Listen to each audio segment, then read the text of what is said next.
Zonja e zotrinj, ju përshëndes nga Ditari mbrëmjes këtu në A2 CNN kundër zhvillimet kryesore do të ndiqni.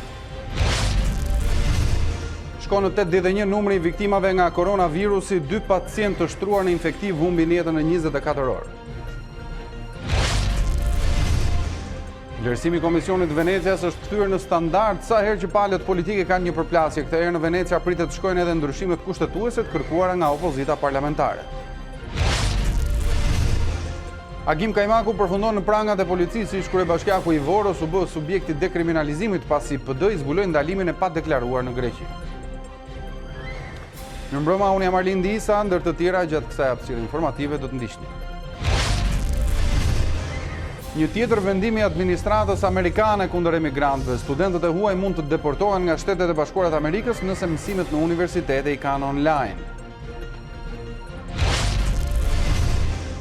Milani synon të mposhtë edhe Juventusin në ndeshjen që do të luhet sonte në San Siro. Djallit i nevojitet paraqitja më e mirë e sezonit pasi në 14 ndeshjet e fundit ndaj bardhëzinjve ka fituar vetëm një herë.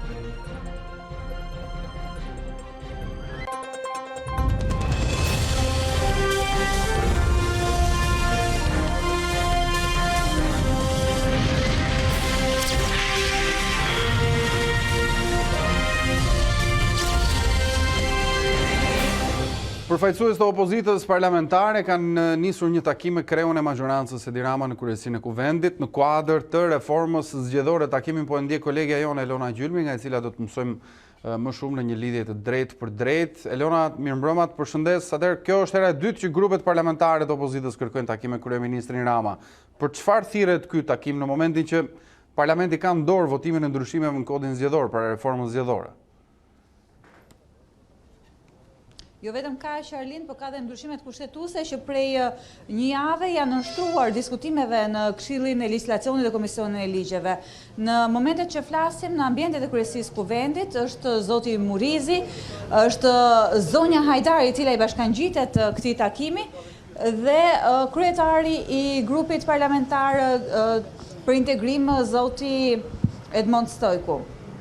Pra është një takim i dytë, siç e the edhe ti, i cili i vjen pas kërkesës së një ditë më parë të dy kryetarëve të grupeve parlamentare për të negociuar me kryeministrin Rama dhe me kryetarin e grupit parlamentar socialist zotin Taulan Balla pikërisht se cili do të jetë fati i reformës zgjedhore. Kujtojmë se janë votat e opozitës ato që vendosin nëse do të ndryshohet apo jo kodi elektoral në bazë marrëveshjes së arritur me opozitën jashtëparlamentare, apo do të kemi të tjera devijime dhe ndryshime të marrëveshjes dhe do të pranohet ajo që kërkon opozita. Konkretisht, ata kërkojnë që të hiqen koalicionet parazgjedhore, lista të hapura, depolitizimin e komisioneve. Pra, në takimin e ditës së sotme, opozita parlamentare vjen me propozime konkrete. Gjithashtu, përsa i përket të pragut elektoral, që në variantin fillestar të kërkesës së tyre ishte 5%, gjatë takimit në ambientet e kryesisë kuvendit ditën e sotme, pritet që ata ta reduktojnë këtë prag, kërkesën për të vendosur pragun elektoral në 2.5%. Pra, aq duhet jetë numri i votave në total në rang kombëtar që një parti ose një deputet të marrë për të regjistruar dhe për të futur në kuvend. Kjo është ajo çfarë kërkojnë të vegjëlit e parlamentit, siç po i quajnë në fakt në terma gjatë muajve të fundit, Elona, por ndërkohë ka diçka konkrete nga çfarë pritet të ofrojë mazhoranca nëse do të shkojmë punët deri pra në këtë pikë të fundit fare, pra votoni kodin, t'ju japim listat e hapura për shembull, mund ta themi këtë? Ditën e njëjtën në sallën e seancave plenare, kryeministri bëri qartë se do të negocionte me të dyja opozitat, si me atë jashtëparlamentare me cilën arriti dhe marrëveshjen dhe me atë parlamentare. Sipas kryeministrit, nëse do të pranojnë komisionet politike zgjedhore, siç është marrëveshja me opozitën jashtëparlamentare, atëherë mund t'i jepet si koncesion pjesa e listave të hapura të kandidatëve për deputet. Pra është një kërkesë ofertë, duhet thënë, që me sa duket do të negociohet sërish ditën e sotme në takimin e dytë që kryeministri organizon me kryetarët e grupeve parlamentare të opozitës, por ditën e sotme mungon përfaqësuesi i grupit parlamentar për të pavarurve, zotin Imet Musai, që kujtojmë se pothuajse pjesa më e madhe e deputetëve të këtij grupimi kanë qenë ata që kanë bashkuar që nga marrja e mandatit historikisht të votat me mazhorancën për nisma të caktuara të saj, duke e bërë pothuajse gjithmonë në shumicën me 84 vota dhe shpeshherë duke arritur edhe 94 vota që është shumica kushtetuese.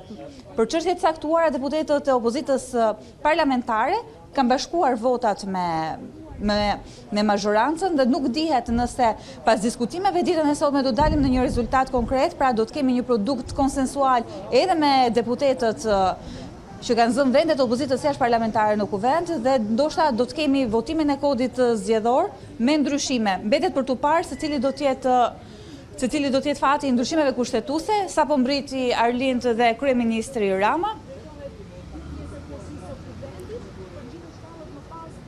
Është era e dytë, siç e tham, që shefi i qeverisë i bashkangjitet takimit. Kujtojmë që në qershor, pas arritjes së marrëveshjes me opozitën jashtë parlamentit, ishin pikërisht deputetët, kryetarët e grupeve parlamentare të opozitës ata që kërkuan takim me shefin e qeverisë, por dhe me kryetarin e kuvendit. Këtë radhë, në vend të Gramozruçit, do të jetë në takim Tauland Balla. E qartë, mirë, unë të falenderoj për këtë bisedë dhe informacionet që na përcolle Elona. Me gjaz do të kemi komunikimet të tjera në minutat pasardhëse, nëse aty do të ketë një dalje publike në përfundim të takimit. Ishim me Elona Gjylmin. Agim Kajmaku, ish kryetari i Bashkisë së Vorrës, ra në prangat e policisë pas disa muajsh qëndrimi në Arati. 49 vjeçari u ndalua mbrëmjen e së hënës në ambientet e një spitali privat, ku ishte shtruar pas disa komplikacioneve shëndetësore. Agim Kajmaku, ish kreu i Bashkisë së Vorrës, i shpallur në kërkim që prej nëntorit të vitit 2019, u arrestua nga policia.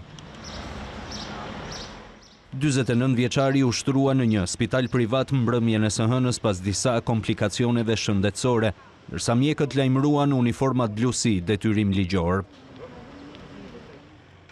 Ndalimi u bë në spitalin privat ndërsa Kajmaku vijon të jetë i shtruar. Efektivët e policisë mbajnë në mbikëqyrje 49 vjeçarin deri në përfundim të mjekimit. Kajmaku u shpall në kërkim që prej 9 nëntorit të vitit 2019 dhe akuzohet për falsifikim të formularve, dokumenteve dhe kryerjes së funksionit pas dhënies fund të detyrës. Pas akuzave të Partisë Demokratike se ai ishte gjykuar për falsifikim parash në shtetin fqinj të Greqisë në identitetin Jorgo Toto, policia bëri krahasimin e shenjave të gishtërimve. Përgjigja nga laboratori shkencor konfirmoi se gjurmët e Kajmakut ishin të njëjta me identitetin tjetër, ndërsa gjykata vendosi arrest me burg. Ndërkohë 24 orë përpara arrestimit të Agim Kajmakut, gjykata administrative e Tiranës vendosi shfuqizim për 3 urdhrat e fundit të firmosura nga ai. 24 orë para se Agim Kajmaku të arrestohej, gjykata administrative e Tiranës vendosi të shfuqizoj 3 urdhrat e fundit të firmosur prej tij nën petkun e kryebashkiakut. Urdhrat në fjalë i përkasin datës 31 tetor 2019, ku teksa ishte shkarkuar si kryebashkiak nga Komisioni Qendror i Zgjedhjeve, Kajmaku liroi nga detyra 2 zëvendësit e tij, Laureta Omeri e Hekuram Brahimaj, dhe emëroi si zëvendës kryetar Gentian Picarin. Në vendimin e shpallur këtë të hënë, administrativja ka vendosur të pranoj padinë e bërë nga Brahimaj dhe Omeri, duke i konstatuar si absolutisht të pavlefshëm 3 urdhrat e Kajmakut. Administrativja urdhëron kthimin e padisëve Brahimaj dhe Omeri në detyrën e zëvendës kryetarit dhe u njeh të drejtën e pagës deri në rikthimin në këtë pozicion. Firmosja e urdhrave të shfuqizuar nga gjykata është gjeneza e 2 prej 3 akuzave për të cilat po gjykohet Kajmaku në gjykatën e Tiranës, ajo e falsifikimit të dokumenteve dhe kryerjes së funksionit pas dhënies fund të tij. Sipas prokurorisë, ish kryebashkiaku ka falsifikuar numrin e protokollit në urdhrat e firmosur për shkarkimin nga detyrat të 2 nënkryetarëve, si edhe ka hyrë në ambientet e Bashkisë Vorë, pasi KQZ e kishte shkarkuar nga detyra. Pas mbërritjes për gjykim të dosjes së Kajmakut, gjykata e Tiranës ka zhvilluar 6 seanca dhe procesi ndodhet aktualisht në fazën e pyetjes së dëshmitarëve të prokurorisë. Seanca e radhës është caktuar më 15 korrik. Brenda afatit 3 ditor nga momenti i arrestimit, Kajmaku pritet të dalë para gjykatës së Tiranës për verifikimin e masës së sigurisë arrest në burg caktuar në mungesë ndaj tij. Agim Kajmaku, pasi të lërë pas problemet me shëndetin, do të përballet me drejtësinë pasi u arrestua nga policia. Në adres të tij, opozita hodhi mjaft akuza dhe denoncoi shkeljet që ai bëri për mos deklarim të procesit në Greqi ndaj tij. Prokuroria nisi hetimet dhe pasi vërtetoi se Agim Kajmaku ishte në fakt ai person që këmbgulte Partia Demokratike, pra Jorgo Toto, dhe shenjat e gishtave përkonin me ato të Agim Kajmakut, i kërkoi Komisionit Qendror të Zgjedhjeve shkarkimin e tij nga detyra e kryebashkiakut. Detyrë që ai kishte disa muaj që i kishte marrë pas zgjedhjeve të 30 qershorit. Ndërkohë që Kajmaku aratiset dhe shpallet në kërkim, gjykata administrative nis një hetim tjetër ndaj shkeljeve që ai kishte kryer teksa ishte shkarkuar nga detyra. Dhe sot kemi dy çështje. Njëra që ka të bëjë me arrestimin e tij dhe tjetra me zhvlerësimin e shkarkimeve që Kajmaku bëri pasi ishte larguar nga detyra si kryetar bashkie. Ne kemi të ftuar sot në studio ish deputeten e Partisë Demokratike, zonja Dhurata Çupi. Mirëmbrëma, faleminderit që jeni në studio me ne. Mirëmbrëma, faleminderit për ftesën. Arrestohet një zyrtar i lartë i denoncuar nga ju, i cili ishte në shkeljet e ligjit të dekriminalizimit. A është kjo një fitore e opozitës, zonja Çupi? Që arrestohet nuk konsiderohet fitore opozitës. Fitore opozitës konsiderohet fakti që ju ka treguar shqiptarëve me prova, me fakte gjatë gjithë kësaj periudhe, në zbatim të asaj që i ka qëndruar fort në fakt Partia Demokratike miratimit të ligjit dhe zbatimit më tej ligjit për dekriminalizimin. Ne kemi modele të ofruar për shqiptarët nga Edi Rama dhe nga Partia Socialiste, si kryetari i Bashkisë Vor. Modele të tilla të ngjashme janë kryetari i Bashkisë Matit, kryetari i Bashkisë Bulqizës, kryetari i Bashkisë Peshkopis, Dibrës, kryetar bashkisë të tjerë, ish kandidati i Bashkisë Shkodër, ish deputet që janë detyruar të Partisë Socialiste, që janë detyruar të lënë mandatet për shkak të këtij modeli që ju ka ofruar shqiptarëve Edi Rama, dhe kjo padyshim që është fitore e Partisë Demokratike, është fitore për faktin se jo si një sfidë ndaj shqiptarëve, por si një sfidë ndaj kësaj qeverisje, ndaj këtij kryeministri që ju ofron këto modele qytetarëve të vet, shqiptarëve dhe sigurisht votuesve të Partisë Socialiste. E them ka një vendim të Komisionit Qendror Zgjedhjeve me datën 1 nëntor, pavarësisht se ku flas ne, Partia Demokratike ka denoncuar me fakte dhe prova edhe para datës 1 nëntor, pra ka dërguar dosjen e plot në prokurori dhe me datën 1 nëntor është vendosur nga KQZ-ja përfundimi i mandatit të Agim Kajmakut. Dhe që nga data 1 nëntor, ky individ, ky përfaqësues i Edi Ramës, ky përfaqësues i Partisë Socialiste, lëvizte i lirshëm në Tiranë, lëvizte i lirshëm në Vor, lëvizte i lirshëm në vendin tonë, pavarësisht se kishte një mas arresti me burg nga gjykata. Dhe kjo është ajo çfarë Edi Rama sfidon shqiptarët dhe sfidon qytetarët e vet. Muajin parë kryeministri shprehte në fakt në publik një lloj sigurie për pafajësinë e zotit Kajmaku, duke bërë madje mbi emrin e tij edhe pjesë të batutave me të cilat kërkonte të shuante akuzat në adresë të ish kryebashkiakut. E prisnit arrestimin e tij në një spital, siç ndodhi? Kjo është, kam përshtypjen që është loje Edi Ramës dhe Partisë Socialiste me të vetët, dhe shqiptarët janë të zgjuar, qytetarët i kuptojnë lojrat e Edi Ramës në prag fushatash. Mos harrojmë që është një individ, e citova, që nga data 1 nëntor që lëviz lirshëm, pavarësisht se ka një mas sigurie nga gjykata e Tiranës, dhe ndërkohë ajo çfarë është për t'u përmendur dhe për t'u treguar në fakt e vërteta shqiptarëve, unë ju anisa dhe me foto, ky individ që sot kërkohej dhe që nga nëntori që kërkohet, ky individ ndërkohë merrte lirshëm tendera, krejt lirshëm, tendera në Bashkinë Tiranë, tendera në Bashkinë Durrës, tendera në institucionet qendrore, vetëm gjatë kësaj periudhe, pra, është, ja e shikoni tabelën, 209 milion lek tendera për Agim Kajmakun nga kjo qeverisje, nga Edi Rama dhe varësit e tij. Kjo është në fakt ajo çfarë duhet ju tregohet shqiptarëve. Agim Kajmaku lëvizte i lirshëm, Agim Kajmaku merrte tendera, lidhte kontrata dhe ndërkohë nuk arrestohej. Pra kjo është një tallje për shqiptarët, një tallje për socialistët që i është ofruar nga Edi Rama modele të tilla. Partia Demokratike ka qenë e qartë, i ka qëndruar moralit, i ka qëndruar parimit dhe ju ka treguar shqiptarëve nga kush përfaqësohet Edi Rama. Ka patur një mbrojtje të strukturave të shtetit, po thonë. Patjetër, padyshim që kishte strukturat, ne kemi rrjetet sociale në fakt, ne kemi, por dhe Partia Demokratike ka denoncuar ku Agim Kajmaku lëvizte i lirshëm shumë pranë drejtorisë policisë, apo shumë pranë komisariateve të përcaktuara, apo në rrugët e Vorës. Pra, ishte një individ që mbrohej nga shteti, në fakt për t'ju kthyer pyetjes tuaj, jo vetëm Agim Kajmaku, por të gjithë personat e denoncuar me fakte dhe prova dhe që janë të vërtetuara tashmë nga Partia Demokratike, Edi Rama i ka mbrojtur. Ne sot dhe kësaj dite, pra që nga data 1 nëntor të themi, dhe deri më sot, ne nuk kemi një proroncim të Edi Ramës që të kërkoj ndjes qytetarëve të Vorës, apo qytetarëve të Tiranës, apo qytetarëve të Shkodrës që ju ka ofruar, qytetarëve të Matit, pra që ju ka ofruar këto modele. Ne nuk kemi një ndjes të Edi Ramës për deputetët që kanë janë detyruar të lënë mandatin. Ne nuk kemi një ndjes të Edi Ramës për qindra antarë të administratës publike, janë rreth 600 përfaqësues të kësaj të administratës apo të kuvendit apo të njësive vendore që janë detyruar të lënë mandatin. Antarë Këshillit Bashkiak madje vazhdojnë çdo ditë në mënyrë të vazhdueshme, ka konstatime që kanë probleme me ligjin dhe duhet lënë mandatin antarë Këshillit Bashkiak. Pra ne nuk kemi ndjes të Edi Ramës dhe sepse ky është modeli i tij. Nuk mund të kërkoj ndjes një kryeministër që vetë i ofron, vetë i kandidon, vetë i mbron dhe sigurisht dhe ndjesa mungon.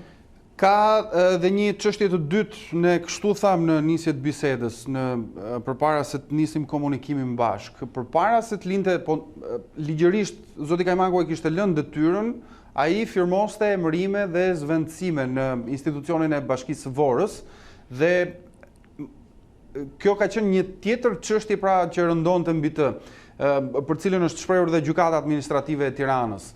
A mendoni se kjo është kthyer në një çështje e cila e ka penalizuar duke marrë mirëqen nëse ai do të ketë pasur këto janë skema dhe interesat të shtetit. Këto janë skema dhe interesat të Partisë Socialiste brenda dhe klaneve brenda Partisë Socialiste. Mund të themi që ka ngjallur një pakënaqësi politike brenda Partisë Socialiste, çka ka shpejtuar dhe arrestimin e tij? Kjo nuk ka asnjë rëndësi për qytetarët se si funksionojnë skemat politike dhe klanet tashmë të ndara sipas interesave partijake apo interesave pasurore apo interesave për tendera apo për influencë në bashkinë Vorë, por dhe në bashkitë e tjera. Këto janë çështje të brendshme të Partisë Socialiste dhe të klaneve të Partisë Socialiste. Asnjë interes nuk ka për qytetarët. Kush e zëvendëson Agim Kajmakun, mjafton që të jetë brenda këtyre klaneve, sigurisht që do jetë dikush një përfaqësues më tepër i Partisë Socialiste që nuk është modeli i shqiptarëve, që nuk do ju shërbej, padyshim nuk do ju shërbej qytetarëve të Vorës, apo qoftë edhe modele tjera në bashki tjera, nuk do ketë shërbim publik dhe shërbim të komunitetit. Përkundrazi, këta janë luftë klanesh për të ndarë tendrat, për të ndarë pasuritë publike, për të bërë një korrupsion më shumë, për të marrë një kontratë më shumë. Pra këta janë interesat klaneve të Partisë Socialiste, asnjë interes nuk ka më. Këta të gjithë janë dhe ata që i zëvendësojnë dhe këta që kanë qenë përfaqësues dhe që janë detyruar të lënë mandatin, ta janë gjithë pjesë e një klani që ka probleme me ligjin dhe nuk është i sinqert në shërbimin publik ndaj qytetarëve. Mund ta quajmë këtë një lëvizje të drejtësisë që më në fund po shkon plurin e arrestimeve? Unë nuk mund ta quaj lëvizje të drejtësisë. Fakti që është denoncuar nga një spital për shkak se spitali ka qenë detyruar ta denoncojë.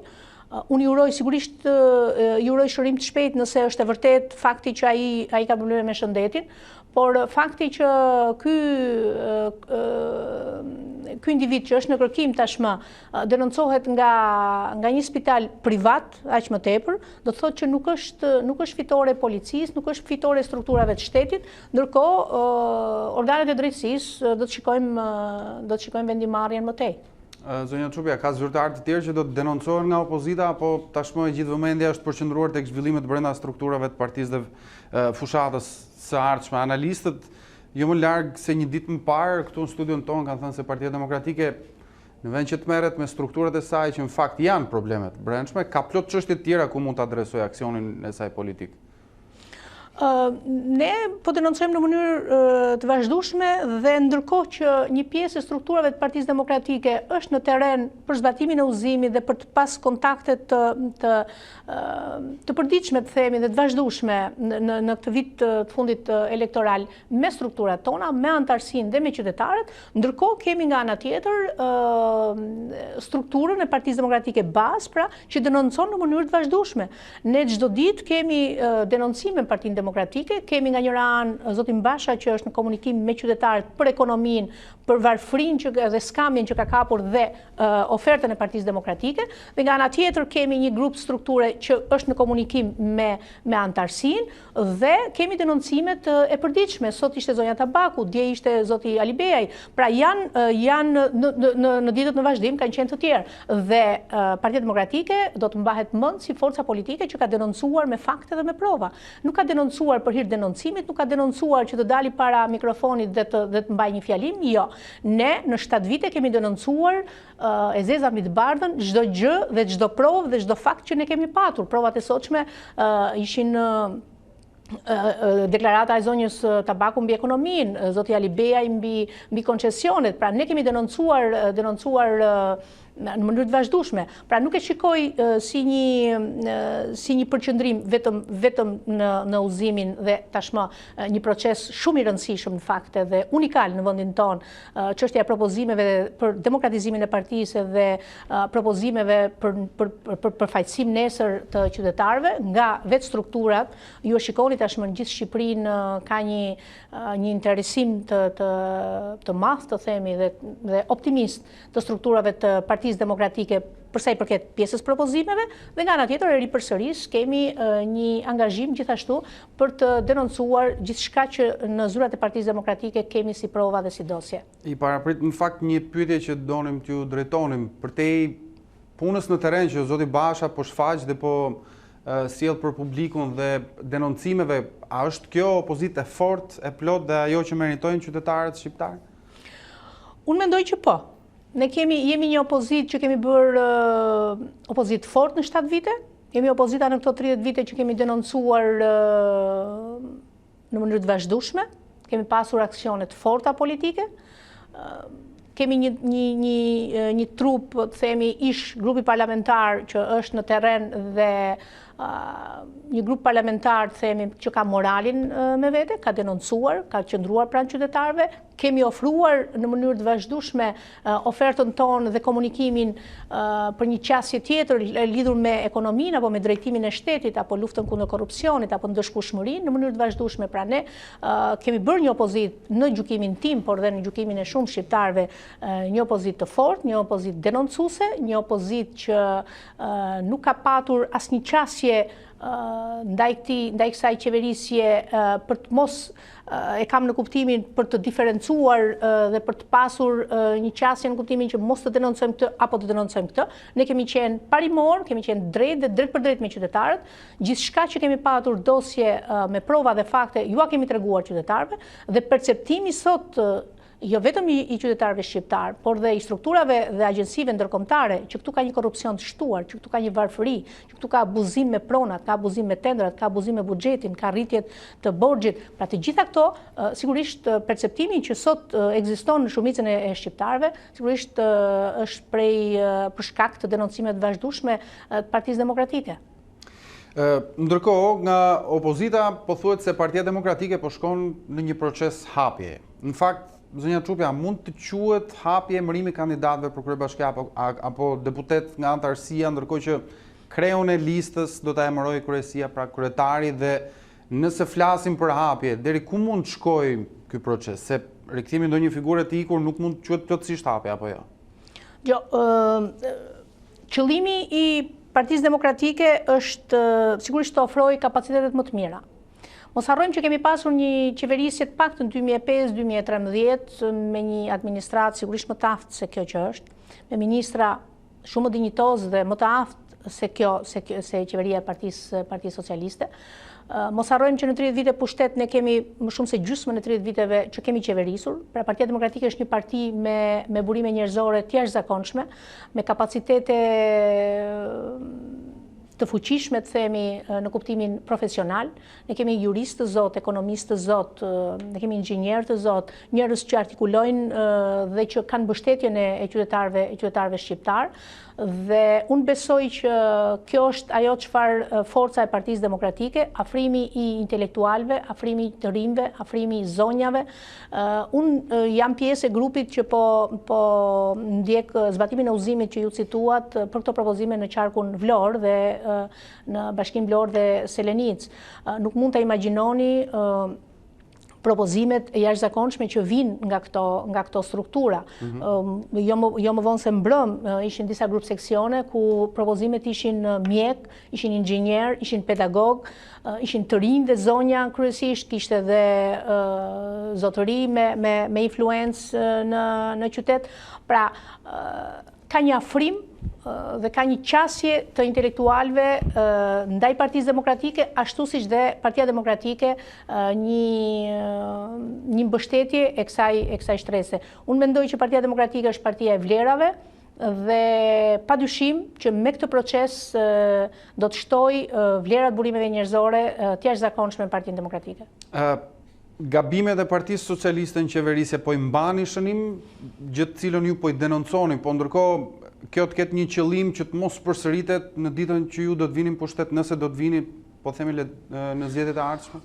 Sigurisht që ne do vim në qeverisje, do vim sepse na mbështet shumica e shqiptarëve dhe pa diskutim, jo vetëm qeverisja e Partisë Demokratike që do jetë qeverisje shumë më e mirë, por nuk mund besoj dhe nuk mund t'ju them shqiptarëve sot që mund të ketë qeverisje si kjo qeverisje 7-vjeçare. Qeverisja më e keqe që ka pasur vendi jon në 100 vitet e fundit është qeverisja e Edi Ramës në këto 7 vite dhe absolutisht shqiptarët nuk meritojnë më asnjë ditë të kenë qeverisje të ngjashme. Patjetër që Partia Demokratike ka një program ekonomik që ju ka shfaqur shqiptarëve dhe çdo ditë është në komunikim me këtë programin ekonomik, sepse këtu është mbjellë thellë varfëria dhe gjendja ekonomike e familjeve shqiptare dhe kjo është emergjente, të komunikohet, të sqarohet qytetarëve që nesër kur të jemi në qeverisje të ndihmojmë ekonominë e çdo shqiptari. Të jetë sigurt çdo qytetar që na dëgjon sot, qeverisja e Partisë Demokratike nuk do ketë asnjë ngjashmëri me qeverisjen e Edi Ramës. Zonja Çupi, unë ju falenderoj që ishit me ne në studio dhe bisedën që zhvilluam. Faleminderit juve.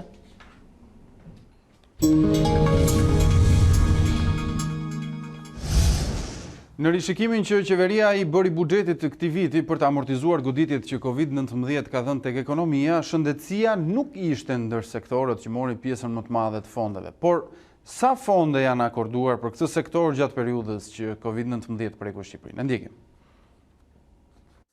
Pandemia e koronavirusit dhe situata që duhet të përballonte sektori i shëndetësisë ka dhënë një ndikim të madh ekonomik, duke zënë një pjesë të madhe edhe të shpenzimeve buxhetore. Të dhënat e Ministrisë së Financave tregojnë se për 5 muajt e parë të vitit, ku përfshihet edhe faza e shpërthimit të virusit në Shqipëri, fondet e shpenzuara nga Ministria e Shëndetësisë kapin vlerën e 26.2 miliard lekëve, apo rreth 40% e totalit të shpenzimeve vjetore për këtë sektor.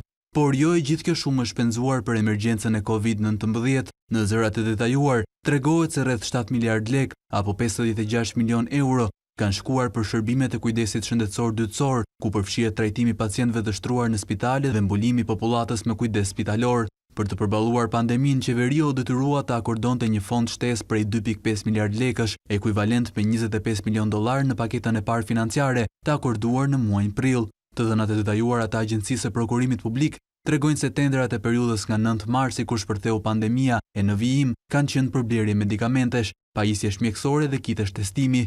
Ndërkaq që në rishikimin që qeveria i bëri buxhetit të këtij viti pak ditë më parë, fondet për shëndetësinë u rritën me 1.3 miliard lekë, por edhe pse gjendja e jashtëzakonshme tashmë ka përfunduar, ende nuk jepet një bilanc i saktë se sa i ka kushtuar financave publike pandemia dhe veçanërisht shpenzimet për sektorin shëndetësor. Kjo edhe për faktin se shumë nga nevojat e momentit u përballuan nga dhurimet e ndryshme që u bën nga institucionet vendase dhe të huaja, kryesisht ambasada amerikane, qeveria kineze dhe Bashkimi Evropian, për të cilat Ministria e Shëndetësisë dhe ajo e Financave ende nuk kanë bërë për llogaritjet e sakta. Sipas këtyre institucioneve, situata është në dinamik, çka do të thotë se në varësi se si do të paraqitet ajo, do të jetë edhe përgjigjja me fonde.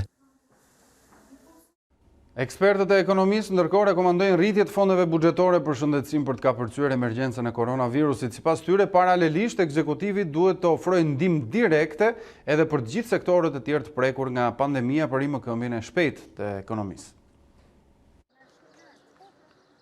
Fondet buxhetore për sistemin shëndetësor në këtë periudhë emergjence duhet të rriten. Ekspertët rekomandojnë se njëjti prioritet duhet të tregohet edhe për mbështetjen e sektorëve të tjerë të prekur më shumë nga kriza e Covid-19 për të ringritur sa më shpejt ekonominë. Kjo kërkon një klimë më miqësore, buxhetore, financiare për sektorin e shëndetësisë, për të shtuar fondet edhe për të marrë edhe masa fiskale që favorizojnë teknologjinë në shëndetësi, kemi goditje në fushën sociale, kemi të pastre nga tërmeti, kemi të papun, kemi pensionistë të cilët janë të goditur, kështu që duhet fokusohemi në këto. Rëndësia që duhet i kushtoni përsa i përket fondeve që akorduar duhet ishte më e madhe, pra nuk flasim vetëm për para që shkojnë për rritjen e pagave të punojësve në shëndetësi, po patjetër ka nevojë për aparatura, ka nevojë për shërbime shtesë, ka nevojë për të mbështetur i gjithë zinxhiri i shërbimit shëndetësor. Zgjidhja do të ishte që të mbështeteshin bizneset. Ata të cilët do të krijojnë këtë papunësi, ata që krijojnë ngërçin e likuiditetit si pasojë pandemisë. Ekspertët janë skeptik lidhur me ndërhyrjet e qeverisë në buxhetin e shtetit, pasi sipas tyre orientimi jo eficient i fondeve drejt projekteve afatgjata nuk ndihmon në kapërcimin e krizës ekonomike.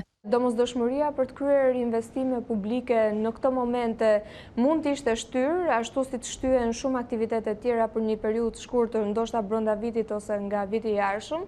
Por fakti tregon që këto jo vetëm që nuk janë shtyrë, por kanë marrë dhe një pjesë shumë të rëndësishme të fondeve të cilat pretendohet të shtohen në shpenzimet publike. Aktualisht jemi në situatën e një pandemie ku trajtimi veçantë duhet ishte në Ministrinë e Shëndetësisë. Ende nuk ka mbritur akti normativ në parlament. Është e dëshirueshme që të jenë orientuar fondet edhe në sektorët e tjerë të prekur të shërbimeve, turizmit, transportit, ndërtimit, sektor të cilët kanë shumë nevojë për të pasur një mbështetje financiare. Përballë dy goditjeve që ka marrë ekonomia nga tërmeti 26 nëntorit dhe pandemia Covid-19, efektet e së cilës janë ende prezente, ekspertët propozojnë zbatimin e një strategjie afatgjatë, duke përdorur të gjitha burimet e nevojshme për rimëkëmbjen. Partia Demokratike ndërkohë kundërshtoi rishikimin e buxhetit nga qeveria. Ish deputetja Jorida Tabaku tha se vendimi për të rishikuar buxhetin për herë të dytë brenda 6 muajve është shpallja e falimentit të qeverisë së Edi Ramës dhe dëshmi se sa keq ka qeverisur këto 7 vjet.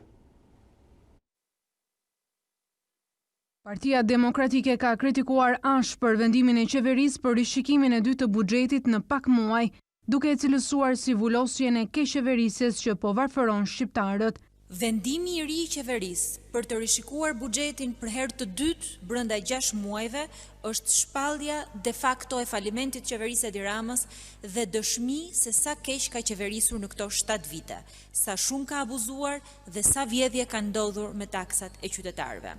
Sipas ish deputetes demokrate Jorida Tabaku, qeveria me këtë akt normativ vuri të parët oligarkët dhe të fundit qytetarët. Dy janë shtyllat kryesore të vendimit të qeverisë për rishikimin e buxhetit. Nga një anë varfërojnë qytetarët, nuk ka asnjë shpresë për rritje pagash, për rritje pensionesh, për shpërblime, për bonuse. Nga ana tjetër, qeveria do të vazhdojë do të paguajë miliona euro për koncesionet, për PPP. Tabaku ju rikthye deklaratave të një dekade më parë kur Edi Rama ishte në opozitë, për të treguar se si ka ndryshuar qëndrimi i tij tani më që mban postin e kryeministrit. Njerëzit duhet ta dinë se në fund vitit 2009 borxhi i Shqipërisë kapi 60% të prodhimit dhe pasurisë kombëtare të vendit. Të gjitha këto para të marra borxh nuk rëndojnë gjetk, po drejt për drejt mbi çdo familje shqiptare. Nuk ka mëzi për një popull se një qeveri që merr borxh për të larë borxhe. Tani që është në pushtet, me borxhet e marra Edi Rama, nuk rrit paga, nuk rrit pensione, nuk hap vende pune, nuk ndihmon biznesin, nuk ul taksa. Me borxhet e marra i ka bërë 500 milion euro vetëm ngjyra e bojra fasadash, në qytetet që sot përmbyten, në qytetet që sot janë zbrazur.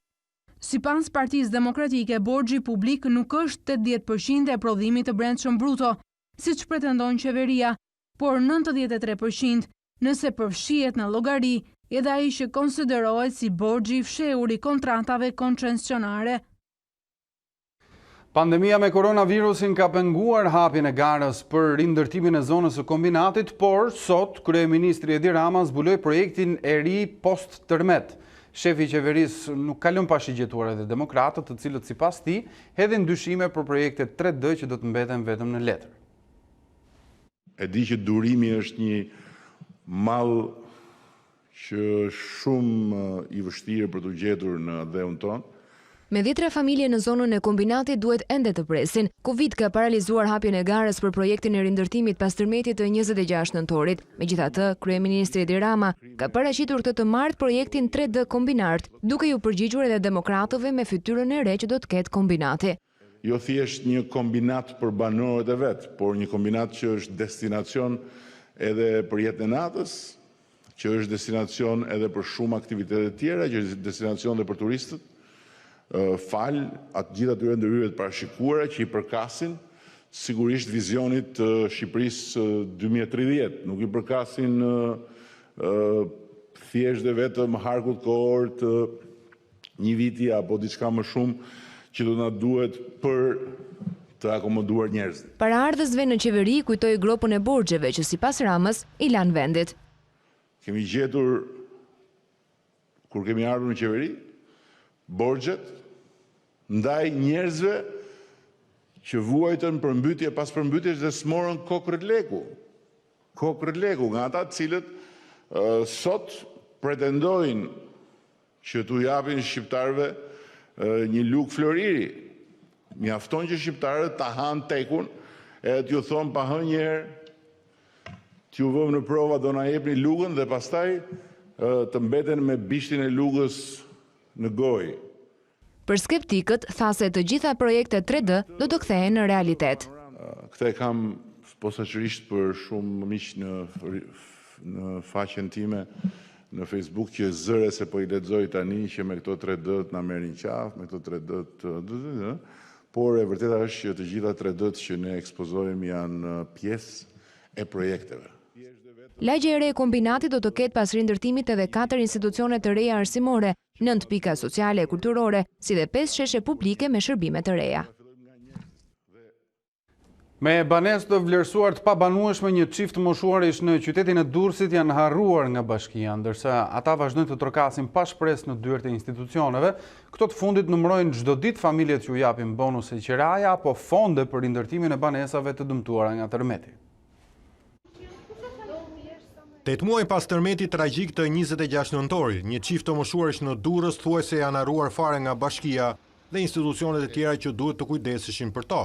Me banesë të cilësuar të pabanueshme për shkak të tërmetit, me bashkëshortin e plagosur rënd nga pasojat e tërmetit, Sherife Peqini jo vetëm që nuk gjen emrin askund për të riparuar banesën, por nuk ka përfituar as nga bonusi qiras.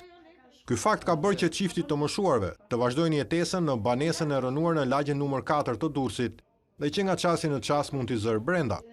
Sherifja tregon për pjekjat e erëpasershme në dyert e bashkisë. Bashkia nuk ka qa kokë fare. Ju nuk keni përfituar nga bonusi fillestar që nga fillimi? I kam bë 2 herë letrët, i humi letrët, i bona prapës dyti, do t'i marrë sot, do t'i marrësh nesër, asgjë. Po bashkëporti u vra këtuna edhe ka kap komshia, i thash komshies kush është ai burri? Tha, është burri jotë sa për kapë, tha, për dore. E morën, dhe s'kishi makine me zërë të modhë që janë qa ato trituarat të ty që ka hy makine që ka kalu nga gjykate dhe morën 4 vete pastaj. E gjendur në kufite e mbijetesës, Sherife Peqini duket se tashmë ka humbur edhe shpresën. Unë e kam përjetuar shumë keq. Unë ma mirë vdekjen e kishe më të lehtë se sa kjo që mu ndodhi. Nuk e di. Pas datës 10 korrik hynë në fuqi ligji i shumë debatuar që parashikon heqjen e TVSH-s për të gjitha jahtet që do të regjistrohen në flamurin shqiptar. Për Ministrin e Turizmit dhe Mjedisit, ky ligj ka ngjallur interes të madh në zonën e Mesdheut. Ligji i shumë debatuar i heqjes së TVSH-s për regjistrimin e jahteve në flamurin shqiptar pritet që të fillojë efektet nga data 10 korrik. Ministri i Turizmit dhe Mjedisit Blendi Klosi deklaroi se ky ligj ka ngjallur interes të madh në botën e marinës në zonën e Mesdheut, ndërsa pritshmëritë sipas Klosit janë të konsiderueshme, me disa qindra jahte që do të lundrojnë nën flamurin shqiptar. Ligji bashkëshoqërues i heqjes të VSH-s jahteve për jahtet që regjistrohen në flamurin shqiptar ka ngjallur një interes të konsiderueshëm në gjithë botën e marinës në mesdhe. Dhe duhet të kujtojmë që vendet europiane të gjitha së bashku posedojnë rreth 6 milion jahte dhe mjete kënaqësie, vetëm 1 milion për tyre kanë mundësi akomodimi në brigjet e Evropës. Pra kemi një gamë shumë madhe, një mundësi shumë madhe për të bërë biznes edhe në Shqipëri me këtë politikë. Ne shprehim bindjen që do të ketë disa qindra jahte të regjistruar nën flamurin shqiptar, duke shtruar kështu flamurin shqiptar jo vetëm një mundësi për të pasur një biznes ekonomik në bregun shqiptar, por duke shtruar flamurin shqiptar e në një mundësi të artë për të bërë një reklam për turizmin dhe për Shqipërinë kudo në botë. Këto deklarata Ministri i Turizmit dhe Mjedisit i bëri gjatë vendosjes së bovave për ankorimin e jahteve dhe mjeteve të tjera lundruese për gjatë Bregdetit të Jugut, duke nisur nga Vlora dhe deri në Sarandë.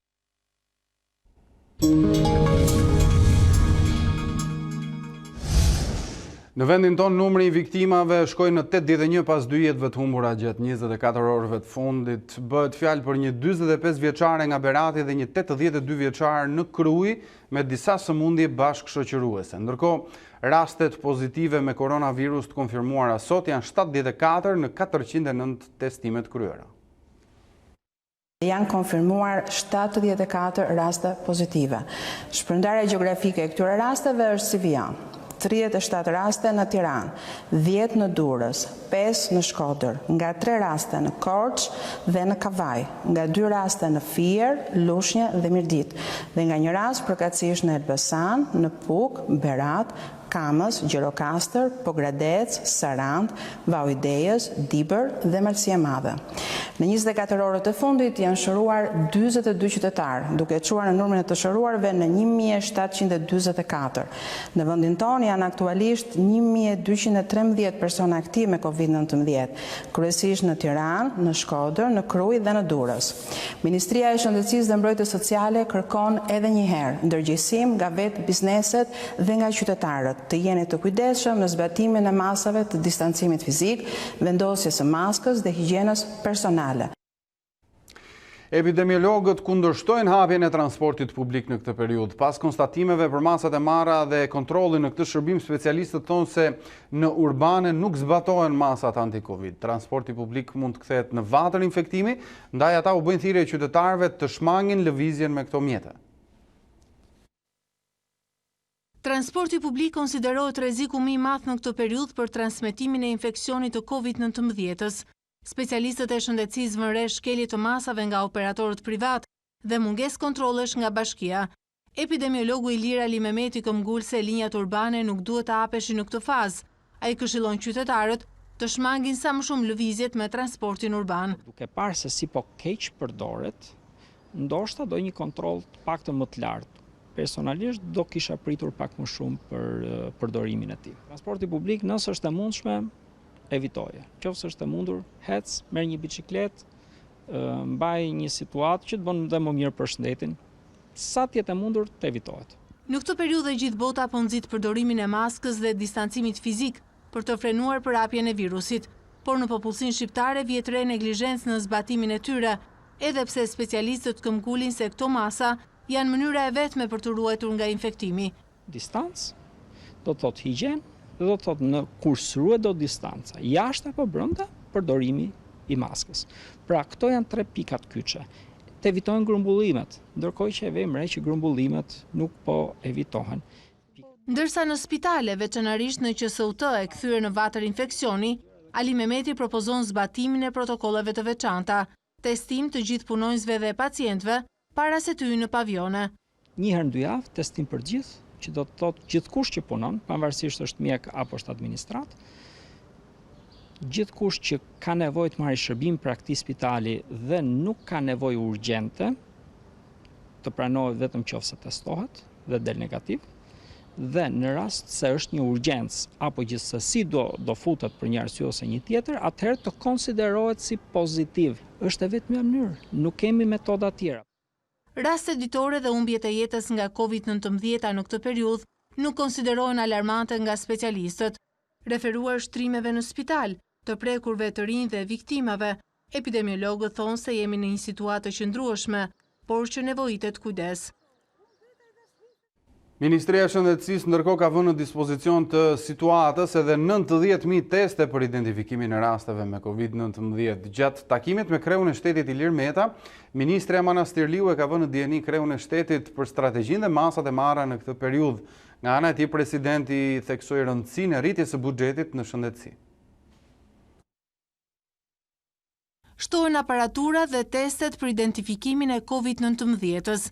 Me përhapjen e infeksionit dhe rritjen e rasteve pozitive, Ministria e Shëndetësisë shton kapacitetet laboratorike për zbulimin e koronavirusit. 90.000 teste janë të disponueshme në Institutin e Shëndetit Publik dhe do të vijojë edhe në vazhdim fuqizimi i kapaciteteve laboratorike, qoftë nëpërmjet shtimit të numrit të testeve, të kiteve për atë laboratorit dhe gjithashtu edhe fuqizimit me aparatura të reja për ta fuqizuar këtë laborator për të përballuar pra ato çfarë mund vi nesër.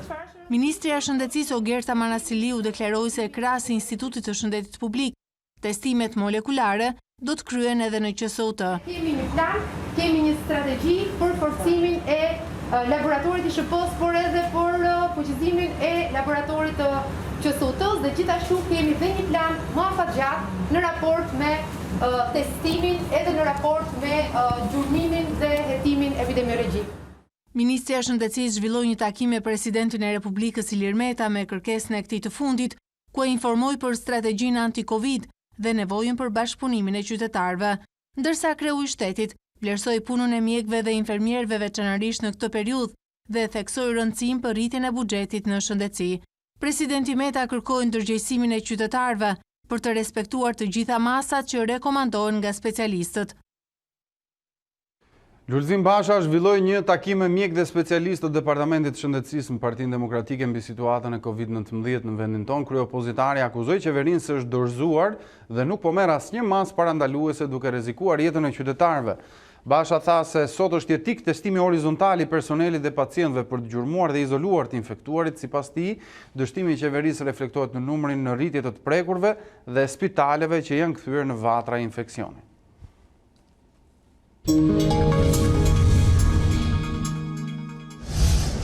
Pa mbyllur muajin nga 2 raportet e fundit, Shqipëria mund të rikthehet në derën e Venecias për ndryshimet kushtetuese që kërkon opozita parlamentare. Sugjerimi erdhi nga përfaqësuesi i Këshillit të Evropës në Tiranë, sipas të cilit ekspertët juristë të komisionit kishin nuhatur kërkesën e radhës nga Tirana dhe po bëhen gati. Komisioni Venecias është në pritje të Kuvendit të Shqipërisë për të aktivizuar sërish për një tjetër çështje të politikës shqiptare, ndonse ka vetëm pak javë që ka mbyllur 2 opinione për Tiranën.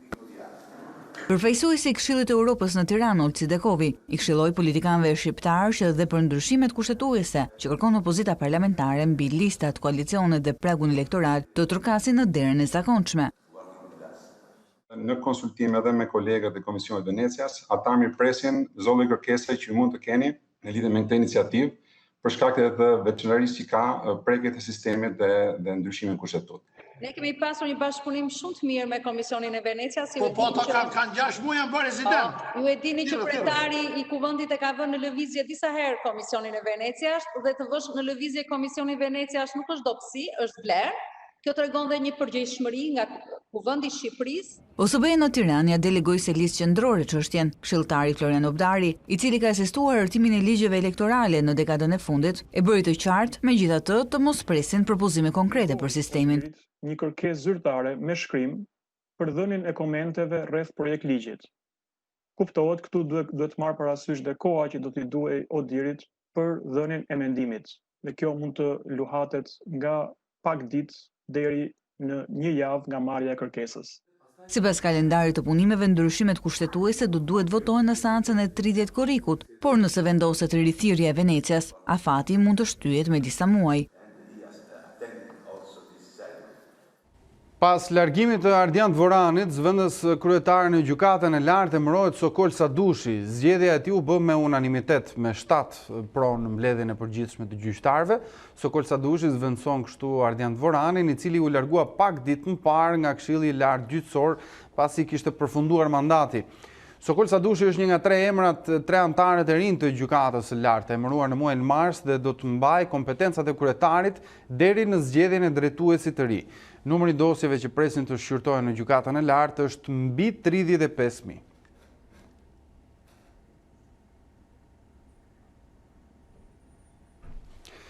Kryeministri i Kosovës Abdullah Hoti është takuar në Paris me presidentin francez Emmanuel Macron. Kjo vjen disa ditë përpara samitit virtual të 10 korrikut të organizuar nga Macron dhe kancelarja gjermane Angela Merkel, me temë kryesore dialogun Prishtinë-Beograd. Pas takimit, Hoti bëri me dije se Kosova nënshkroi 2 marrëveshje bashkëpunimi me Francën, duke thelluar marrëdhëniet mes vendeve, ndërkohë Macron do të pres veçmas edhe presidentin serb Vučić këtë javë. Këto zhvillime vijnë përpara rifillimit zyrtar të dialogut me ndërmjetësimin e Bashkimit Evropian me Hotin dhe Vučić, që do të vendosen ballë për ballë në Bruksel këtë të diel. Mira studentë të huaj që vazhdojnë shkollën e lartë në Shtetet e Bashkuara të Amerikës mund të largohen nga vendi nëse mësimet do të zhvillohen online. Departamenti i Shtetit thotë se nuk do të lëshojë viza për studentët që janë pranuar në shkolla, të cilat operojnë plotësisht në internet. Si mas për të frenuar përhapjen e COVID-19-s, Harvardi do të mbajë të gjithë lëndët online në vjesht. Edhe universitetet të tjera po ndjekin këtë metodë, e cila krijon një sfidë mjaft të madhe, kryesisht për ata që vijnë nga jashtë SBA-ve. Agjencia për Emigracionin njoftoi se studentët që posedojnë viza të caktuara mund të mos lejohen të hyjnë në territorin amerikan. Përpara pandemisë, nuk u garantoi hyrja në Shtetet e Bashkuara të Amerikës atyre që merrnin mësime vetëm online, ndërkohë një sfidë tjetër është dhe kthimi i studentëve në vendet e origjinës, pasi shumë prej tyre vijnë nga shtete që ndalojnë udhëtimet nga Shtetet e Bashkuara.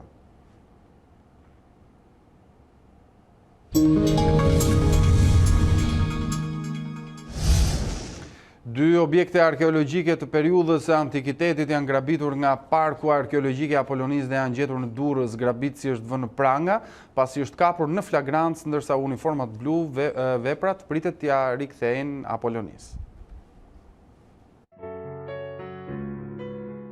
Këto janë 2 vepra antike të vidhura në Parkun Arkeologjik të Apolonisë.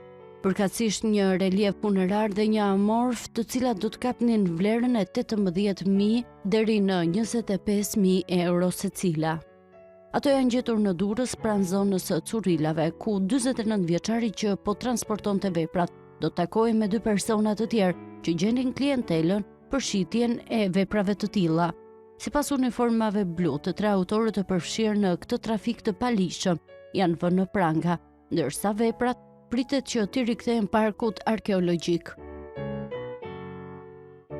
Kjo zonë prej kohësh vuan nga mungesa e sigurisë. Mjafton që të kujtojmë se 2 muaj më parë kolonat e amfiteatrit u dëmtuan nga autor që ende nuk janë gjetur. Ngjarja u bë publike vetëm pak kohë më parë, ndërsa tani mosohet se ky park është vjedhur.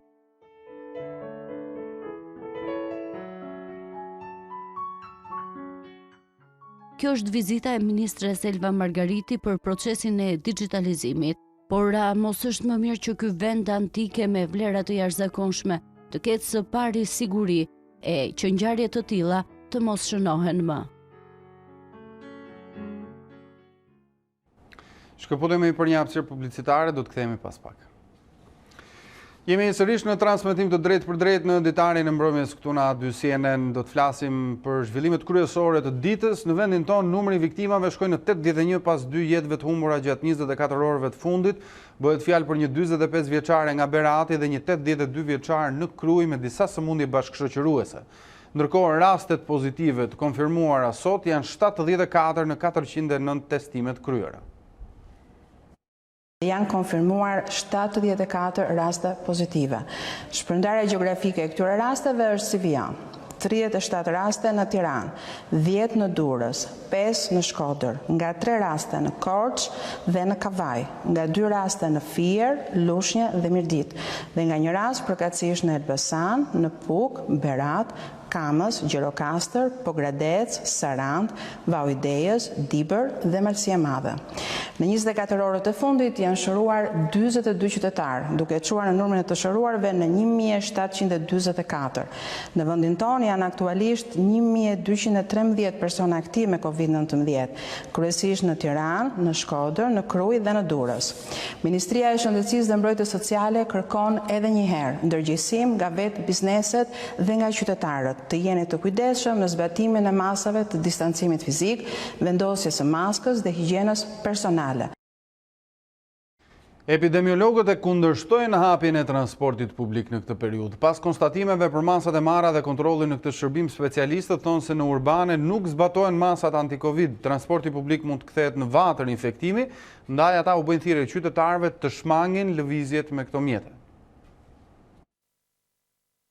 Transporti publik konsiderohet rreziku më i madh në këtë periudhë për transmetimin e infeksionit të COVID-19-s. Specialistët e shëndetësisë vënë re shkelje të masave nga operatorët privat dhe mungesë kontrollesh nga bashkia. Epidemiologu Ilir Ali Mehmeti këmbgul se linjat urbane nuk duhet të hapeshin në këtë fazë.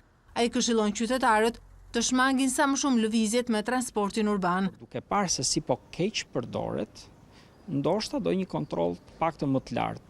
Personalisht do kisha pritur pak më shumë për përdorimin e tij. Transporti publik, nëse është e mundshme, evitoje. Qoftë është e mundur, hec, merr një biçikletë, mbaj një situatë që të bën dhe më mirë për shëndetin.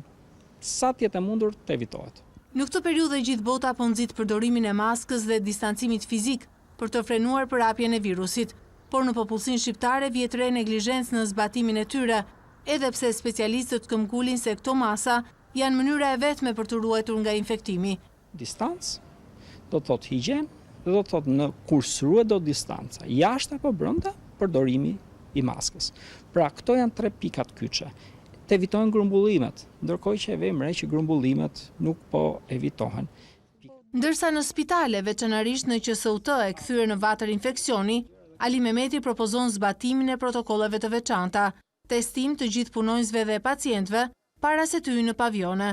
Një herë në 2 javë testim për gjithë, që do të thotë gjithkush që punon, pavarësisht është mjek apo është administrat, gjithkush që ka nevojë të marrë shërbim për këtij spitali dhe nuk ka nevojë urgjente, të pranohet vetëm nëse testohet dhe del negativ, dhe në rast se është një urgjencë apo gjithsesi do futet për një arsye ose një tjetër, atëherë të konsiderohet si pozitiv. Është e vetmja mënyrë, nuk kemi metoda tjera. Rastet ditore dhe humbjet e jetës nga COVID-19 në këtë periudhë nuk konsiderohen alarmante nga specialistët. Referuar shtrimeve në spital, të prekurve të rinj dhe viktimave, epidemiologët thonë se jemi në një situatë të qëndrueshme, por që nevojitet kujdes.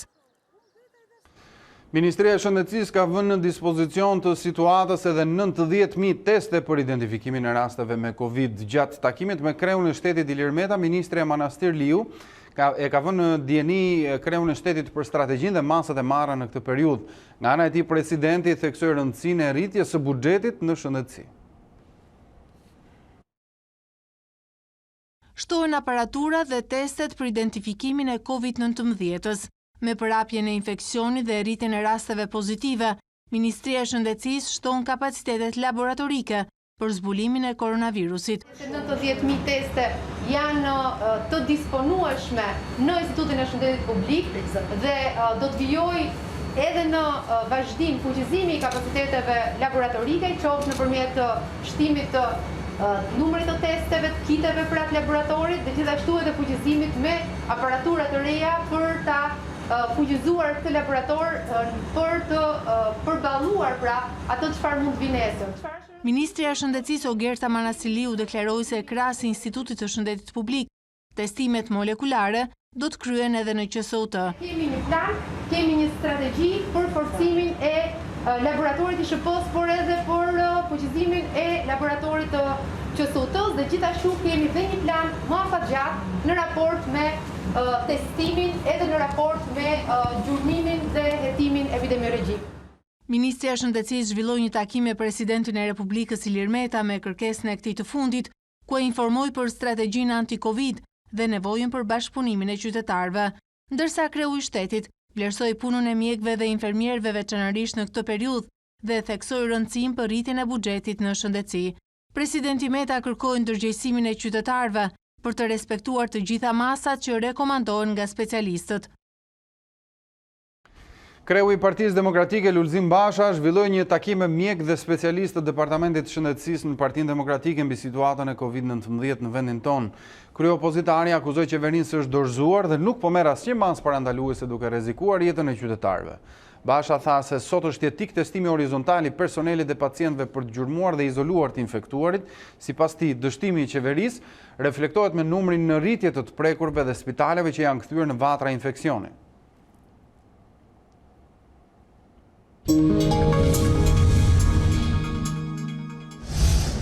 Agim Kajmaku, ish kryetari i Bashkisë së Vorrës, ra në prangat e policisë pas disa muajsh qëndrimi në arë ati. 49 vjeçari u ndalua mbrëmjen e së hënës në ambientet e një spitali privat, ku ishte shtruar pas disa komplikacioneve shëndetësore.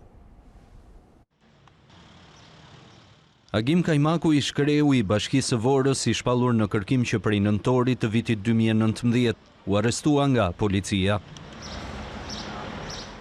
49 vjeçari u shtrua në një spital privat mbrëmjen e së hënës pas disa komplikacioneve shëndetësore, ndërsa mjekët lajmëruan uniformat blusi detyrim ligjor. Ndalimi u bën në spitalin privat ndërsa Kajmaku vijon të jetë i shtruar. Efektivët e policisë mbajnë në mbikëqyrje 49 vjeçarin deri në përfundim të mjekimit. Kajmaku u shpall në kërkim që prej 9 nëntorit të vitit 2019 dhe akuzohet për falsifikim të formularve, dokumenteve dhe kryerjes së funksionit pas dhënies fund të detyrës. Pas akuzave të Partisë Demokratike se ai ishte gjykuar për falsifikim parash në shtetin fshinj të Greqisë në identitetin Jorgo Toto, policia bëri krahasimin e shenjave të gishtërimve. Përgjigja nga laboratori shkencor konfirmoi se gjurmët e Kajmakut ishin të njëjta me identitetin tjetër, ndërsa gjykata vendosi arrest me burg. Përpara se Agim Kajmaku të arrestohej, gjykata administrative në Tiranë vendosi të shfuqizojë 3 urdhrat e fundit firmosur nga ai. 24 orë para se Agim Kajmaku të arrestohej, gjykata administrative e Tiranës vendosi të shfuqizojë 3 urdhrat e fundit të firmosur prej tij nën petkun e kryebashkiakut. Urdhrat në fjalë përkasin datës 31 tetor 2019, ku teksa ishte shkarkuar si kryebashkiak nga Komisioni Qendror i Zgjedhjeve, Kajmaku liroi nga detyra 2 zëvendësit e tij, Laureta Omeri e Hekuran Brahimaj, dhe emëroi si zëvendës kryetar Gentian Picarin. Në vendimin e shpallur këtë të hënë, administrativja ka vendosur të pranojë padinë e bërë nga Brahimaj dhe Omeri, duke i konstatuar si absolutisht të pavlefshëm 3 urdhrat e Kajmakut. Administrativja urdhëron kthimin e padisëve Brahimaj e Omeri në detyrën e zëvendës kryetarit dhe u njeh të drejtën e pagës deri në rikthimin në këtë pozicion. Firmosja e urdhrave të shfuqizuar nga gjykata është gjeneza e 2 prej 3 akuzave për të cilat po gjykohet Kajmaku në gjykatën e Tiranës, ajo e falsifikimit të dokumenteve dhe kryerjes së funksionit pas dhënies fund të tij. Sipas prokurorisë, ish kryebashkiaku ka falsifikuar numrin e protokollit në urdhrat e firmosur për shkarkimin nga detyrat të 2 nënkryetarëve, si edhe ka hyrë në ambientet e Bashkisë Vorë, pasi KQZ e kishte shkarkuar nga detyra. Pas mborritjes për gjykim të dosjes së Kajmakut, gjykata e Tiranës ka zhvilluar 6 seanca dhe procesi ndodhet aktualisht në fazën e pyetjes së dëshmitarëve të prokurorisë. Seanca e radhës është caktuar më 15 korrik. Brenda afatit 3 ditor nga momenti i arrestimit, Kajmaku pritet të dalë para gjykatës së Tiranës për verifikimin e masës së sigurisë arrest në burg caktuar në mungesë ndaj tij.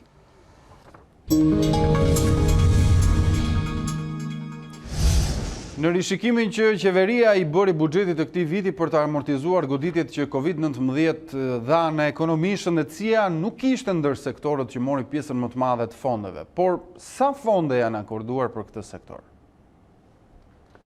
Pandemia e koronavirusit dhe situata që duhet të përballonte sektori i shëndetësisë ka dhënë një ndikim të madh ekonomik, duke zënë një pjesë të madhe edhe të shpenzimeve buxhetore. Të dhënat e Ministrisë së Financave tregojnë se për 5 muajt e parë të vitit, ku përfshihet edhe faza e shpërthimit të virusit në Shqipëri, fondet e shpenzuara nga Ministria e Shëndetësisë kapin vlerën e 26.2 miliard lekëve, apo rreth 40% e totalit të shpenzimeve vjetore për këtë sektor. Por jo e gjithë kjo shumë është shpenzuar për emergjencën e Covid-19. Në zërat e detajuar, tregohet se rreth 7 miliard lekë, apo 56 milion euro, kanë shkuar për shërbimet e kujdesit shëndetësor dytësor, ku përfshihet trajtimi pacientëve të shtruar në spitale dhe mbulimi popullatës me kujdes spitalor. Për të përballuar pandemin, qeveria u detyrua të akordonte një fond shtesë prej 2.5 miliard lekësh, ekuivalent me 25 milion dollar në paketën e parë financiare të akorduar në muajin prill. Të dhënat e detajuara të Agjencisë së Prokurimit Publik tregojnë se tendrat e periudhës nga 9 marsi kur shpërtheu pandemia e në vijim kanë qenë për blerje medikamentesh, pajisjesh mjekësore dhe kitesh testimi. Ndërkaq që në rishikimin që qeveria i bëri buxhetit të këtij viti pak ditë më parë, fondet për shëndetësinë u rritën me 1.3 miliard lekë, por edhe pse gjendja jashtëzakonshme tashmë ka përfunduar, ende nuk jepet një bilanc i saktë se sa i ka kushtuar financave publike pandemia dhe veçanërisht shpenzimet për sektorin shëndetësor. Kjo edhe për faktin se shumë nga nevojat e momentit u përballuan nga dhurimet e ndryshme që u bën nga institucionet vendase dhe të huaja, kryesisht ambasada amerikane, qeveria kineze dhe Bashkimi Evropian, për të cilat Ministria e Shëndetësisë dhe ajo e Financave ende nuk kanë bërë për llogaritjet e sakta. Sipas këtyre institucioneve, situata është në dinamik, çka do të thotë se në varësi se si do të paraqitet ajo, do të jetë edhe përgjigjja me fonde. Ekspertët e ekonomisë rekomandojnë rritje të fondeve buxhetore për shëndetësim për të kapërcyer emergjencën e koronavirusit. Sipas tyre, paralelisht ekzekutivi duhet të ofrojë ndihmë direkte edhe për të gjithë sektorët e tjerë të prekur nga pandemia për rimëkëmbjen e shpejtë të ekonomisë. Fondet buxhetore për sistemin shëndetësor në këtë periudhë emergjence duhet të rriten. Ekspertët rekomandojnë se njëjti prioritet duhet të tregohet edhe për mbështetjen e sektorëve të tjerë të prekur më shumë nga kriza e Covid-19 për të ringritur sa më shpejt ekonominë. Kjo kërkon një klimë më miqësore, buxhetore, financiare për sektorin e shëndetësisë, për të shtuar fondet edhe për të marrë edhe masa fiskale që favorizojnë teknologjinë në shëndetësi. Kemi goditje në fushën sociale, kemi të pastre nga tërmeti, kemi të papunë, kemi pensionistë të cilët janë të goditur, kështu që duhet fokusohemi në këto. Rëndësia që duhet i kushtoni përsa i përket fondeve që akorduar duhet ishte më e madhe, pra nuk flasim vetëm për para që shkojnë për rritjen e pagave të punojësve në shëndetësi, po patjetër ka nevojë për aparatura, ka nevojë për shërbime shtesë, ka nevojë për të mbështetur i gjithë zinxhiri i shërbimit shëndetësor. Zgjidhja do të ishte që të mbështeteshin bizneset. Ata të cilët do të krijojnë këtë papunësi, ata që krijojnë ngërçin e likuiditetit si pasojë pandemisë. Ekspertët janë skeptik lidhur me ndërhyrjet e qeverisë në buxhetin e shtetit, pasi sipas tyre orientimi jo eficient i fondeve drejt projekteve afatgjata nuk ndihmon në kapërcimin e krizës ekonomike. Domosdoshmëria për të kryer investime publike në këto momente mund të ishte shtyrë, ashtu si të shtyhen shumë aktivitete tjera për një periudhë të shkurtër, ndoshta brenda vitit ose nga viti i arshëm. Por fakti tregon që këto jo vetëm që nuk janë shtyrë, por kanë marrë dhe një pjesë shumë të rëndësishme të fondeve të cilat pretendohet të shtohen në shpenzimet publike. Aktualisht jemi në situatën e një pandemie ku trajtimi i veçantë duhet ishte në Ministrinë e Shëndetësisë. Ende nuk ka mbritur akti normativ në parlament. Është e dëshirueshme që të jenë orientuar fondet edhe në sektorët e tjerë të prekur të shërbimeve, turizmit, transportit, ndërtimit, sektor të cilët kanë shumë nevojë për të pasur një mbështetje financiare. Përballë dy goditjeve që ka marrë ekonomia nga tërmeti 26 nëntorit dhe pandemia Covid-19, efektet e së cilës janë ende prezente, ekspertët propozojnë zbatimin e një strategjie afatgjatë, duke përdorur të gjitha burimet e nevojshme për rimëkëmbjen. Partia Demokratike ndërkohë kundërshtoi rishikimin e buxhetit nga qeveria. Ish deputetja Jorita Tabaku tha se vendimi për të rishikuar buxhetin për herë të dytë brenda 6 muajve është shpallja e falimentit të qeverisë Edi Ramës dhe dëshmi se sa keq ka qeverisur këto 7 vjet. Partia Demokratike ka kritikuar ashpër vendimin e qeverisë për rishikimin e dytë të buxhetit në pak muaj, duke e cilësuar si vulosjen e keqeverisjes që po varfëron shqiptarët. Vendimi i ri i qeverisë për të rishikuar buxhetin për herë të dytë brenda 6 muajve është shpallja de facto e falimentit të qeverisë Edi Ramës dhe dëshmi se sa keq ka qeverisur në këto 7 vite, sa shumë ka abuzuar dhe sa vjedhje ka ndodhur me taksat e qytetarëve. Sipas ish deputetes demokrate Jorita Tabaku, qeveria me këtë akt normativ vuri të parët oligarkët dhe të fundit qytetarët. Dy janë shtyllat kryesore të vendimit qeverisë për rishikimin e buxhetit. Nga një anë varfrojnë qytetarët, nuk ka asnjë shpresë për rritje pagash, për rritje pensionesh, për shpërblime, për bonuse. Nga ana tjetër, qeveria do të vazhdojë do të paguajë miliona euro për koncesionet, për PPP. Tabaku ju rikthye deklarantave të një dekade më parë kur Edi Rama ishte në opozitë, për të treguar se si ka ndryshuar qëndrimi i tij tani më që mban postin e kryeministrit. Njerëzit duhet ta dinë se në fund vitit 2009, borxhi i Shqipërisë kapi 60% të prodhimit dhe pasurisë kombëtare të vendit. Të gjitha këto para të marra borxh nuk rëndojnë gjetk, po drejt për drejt, mbi çdo familje shqiptare. Nuk ka mëzi për një popull se një qeveri që merr borxh për të larë borxhet. Tani që është në pushtet, me borxhet e marra Edi Rama, nuk rrit paga, nuk rrit pensione, nuk hap vende pune, nuk ndihmon biznesin, nuk ul taksa.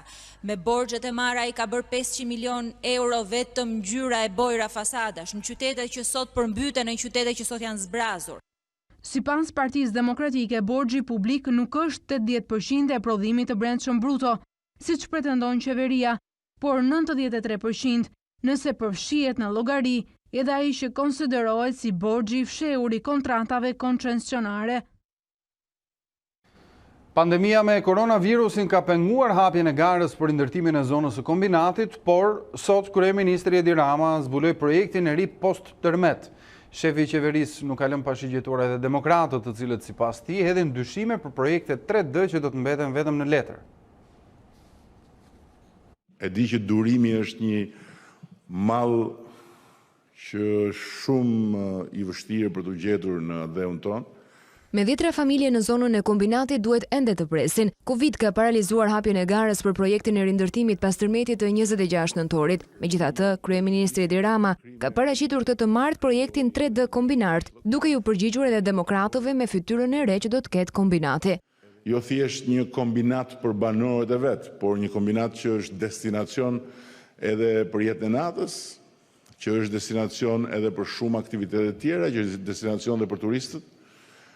Fal atë gjithë atyre ndërhyrjeve të parashikuara që i përkasin sigurisht vizionit të Shqipërisë 2030, nuk i përkasin thjesht dhe vetëm harkut kohor të një viti apo diçka më shumë që do na duhet për të akomoduar njerëzit. Paraardhësve në qeveri kujtoi gropën e borxheve që sipas Ramës i lanë vendit. Kemi gjetur, kur kemi ardhur në qeveri, borxhet ndaj njerëzve që vuajtën përmbytje pas përmbytjes dhe smorën kokë leku. Kokë leku nga ata të cilët sot pretendojnë që t'u japin shqiptarëve një lugë floriri. Mjafton që shqiptarët ta hanë tekun e t'ju thonë pa hënë një herë, t'ju vëmë në prova do na jepni lugën dhe pastaj të mbeten me bishtin e lugës në gojë. Për skeptikët, tha se të gjitha projektet 3D do të kthehen në realitet.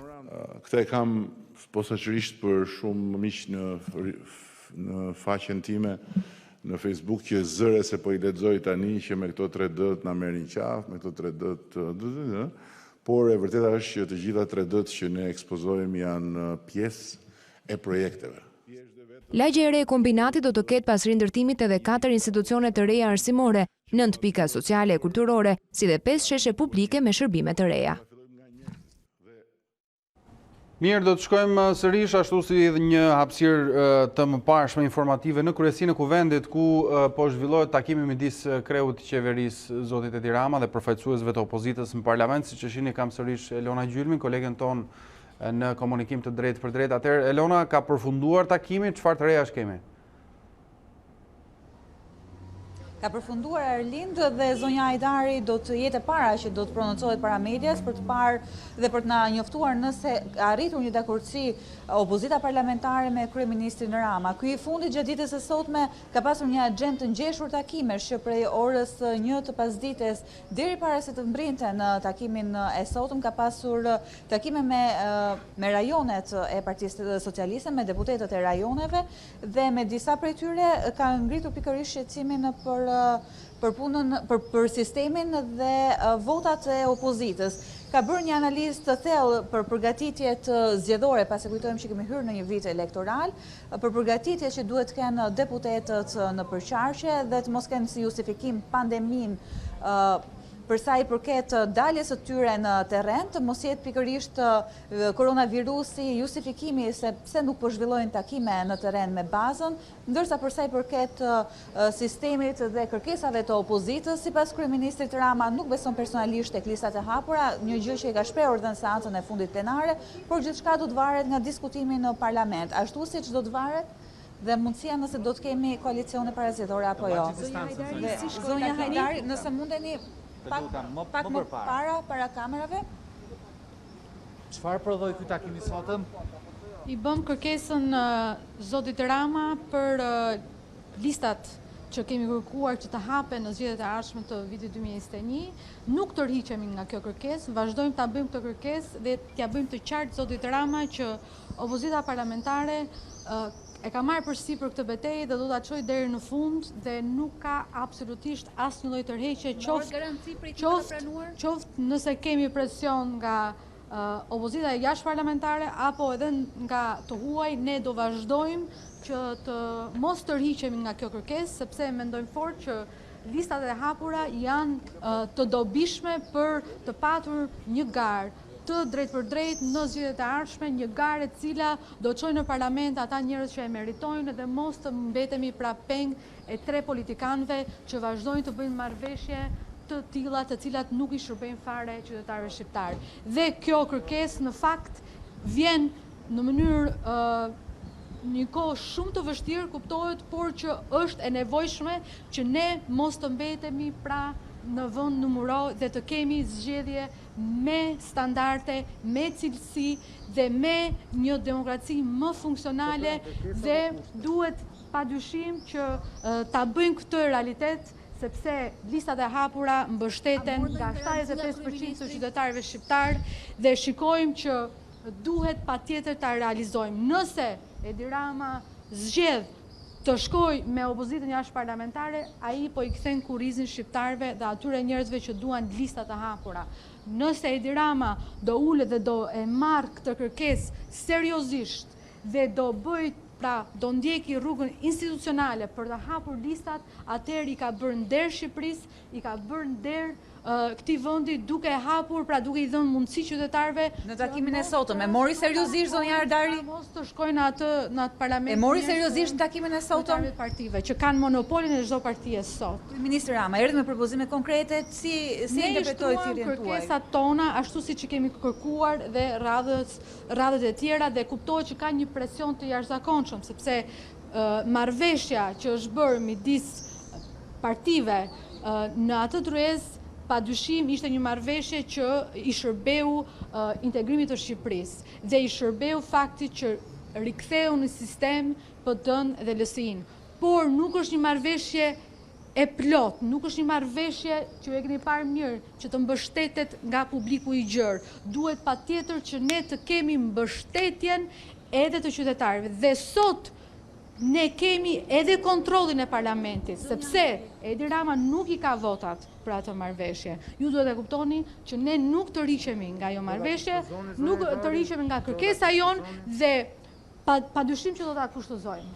Padyshim që ne të rriqemi. A gjetët mbështetjen e majorancës dhe kryeministrit, ju lutem? Deputetë të tjerë që nuk janë shprehur, që do ta kushtozojmë votën e tyre pa patur lista të hapura, pa patur ndryshime kushtetuese që e garantojnë që në zgjedhjet e ardhshme të shkojmë me lista të hapura, nuk ka absolutisht shans që ne të votojmë gjë. A gjetët mbështetje?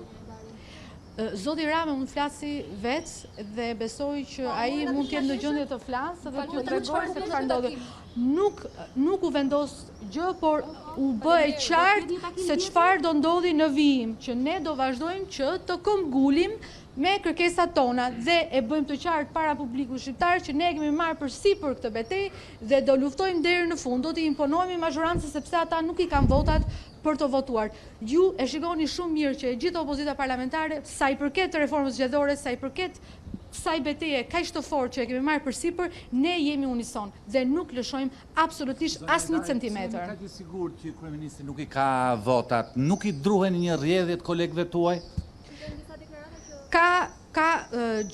Ka presion nga gjitha anët. Ke dhe deputet që mund të imponojë apo mund të shkojnë dhe të ndryshojnë mendjen e tyre. Kjo është një demokraci, kjo ndodh absolutisht. Ajo që mund të ndodhi është që ne do ta shikojmë me vot. Por unë si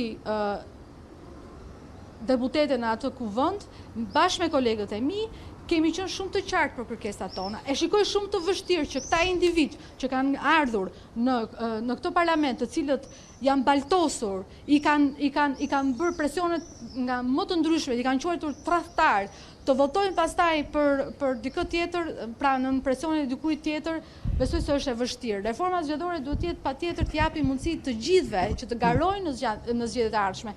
Dhe ne të provojmë në zgjedhjet e ardhshme. A do votohet Rudina Hajdari në zgjedhjet e ardhshme? Kjo është një gjë për të parë. Dhe nëse hapen listat, kjo nuk më jep absolutisht garanci, as mua, as Muslim Murrizit apo dikujt tjetër. Ju do e provoni dilin elektorat. Çfarë bëjmë neve? Ne zgjedhim që të reformojmë sistemin zgjedhor në një farë mënyre që qytetari shqiptar të jetë në gjendje të votojë atë person që ka dëshirë. Pra ne japim shans atyre dhe jo vetes tonë. Kjo është e gjithë panorama që ne po shtrojmë sot në këtë tryezë dhe vazhdojmë të kërkojmë Edi Ramës që ne nuk tërhiqemi nga kërkesa jonë.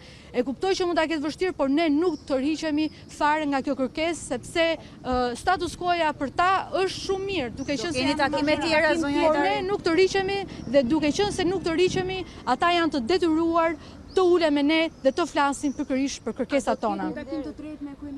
Do shikojmë dhe procesi patjetër është një proces negocimi dhe nuk do lëshojmë absolutisht asnjë centimetër për sa i përket kësaj betejë, do të shkojmë deri në fund. Faleminderit. Faleminderit zonja Hajdari.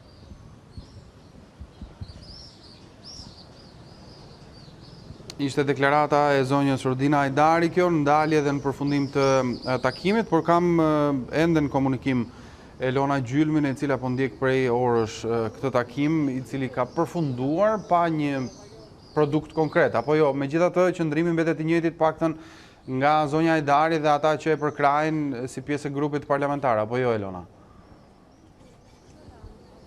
Është e vërtet, por zonja Hajdari nuk përjashtoi mundësinë që të kemi edhe një takim të tretë. Kujtojmë që kryeministri Rama ka pranuar të ulet 2 herë me deputetët e opozitës parlamentare dhe besoj për pak, ndoshta do të kemi edhe një qëndrim të tij mbi kërkesat e tyre. Kujtojmë që janë paraqitur me draft konkret, janë 3 kërkesat e opozitës parlamentare, por mbetet për të parë se cili do të jetë qëndrimi i mazhorancës. Burime nga Komisioni i Ligjeve bëjnë me dije se ndoshta që në datën 14 korrik do të kemi nisjen e punës edhe për kodin zgjedhor, në varësi të diskutimeve dhe negociatave me opozitën parlamentare për ndryshimet kushtetuese. Nëse nuk arrihet dakordësia, atëherë kodi do të nisë brenda këtij muaji dhe mund të votohet ndoshta në të njëjtën seancë ose në rastin më të mirë në gusht, në seanca të posaçme që kuvendi do të organizojë pikërisht për ndryshimet në kodin elektoral. Mbetet për të parë, ashtu siç kryeministri Rama i tha deputetëve në qarqe të ndryshme, gjithçka është në lëvizje, mbetet për të parë dinamika e zhvillimeve politike. Por burime nga mazhoranca bëjnë me dije se për aq kohë sa janë deputetë të dalë nga listat e Partisë Demokratike, nuk janë ata që mund të merren me procesin e blerjes deputetëve siç pretendojnë zoti Murrizi apo Arlind, sapo më njoftojnë që kryeministri dhe Tauland Balla, kryetari i grupit parlamentar socialist, do të kenë për pak minuta dhe prononcimin e tyre. Dakor, ne mbetemi në pritje të daljes publike të zotit Balla dhe të kryeministrit. I shohim tek sa po dalin nga kryesia e kuvendit.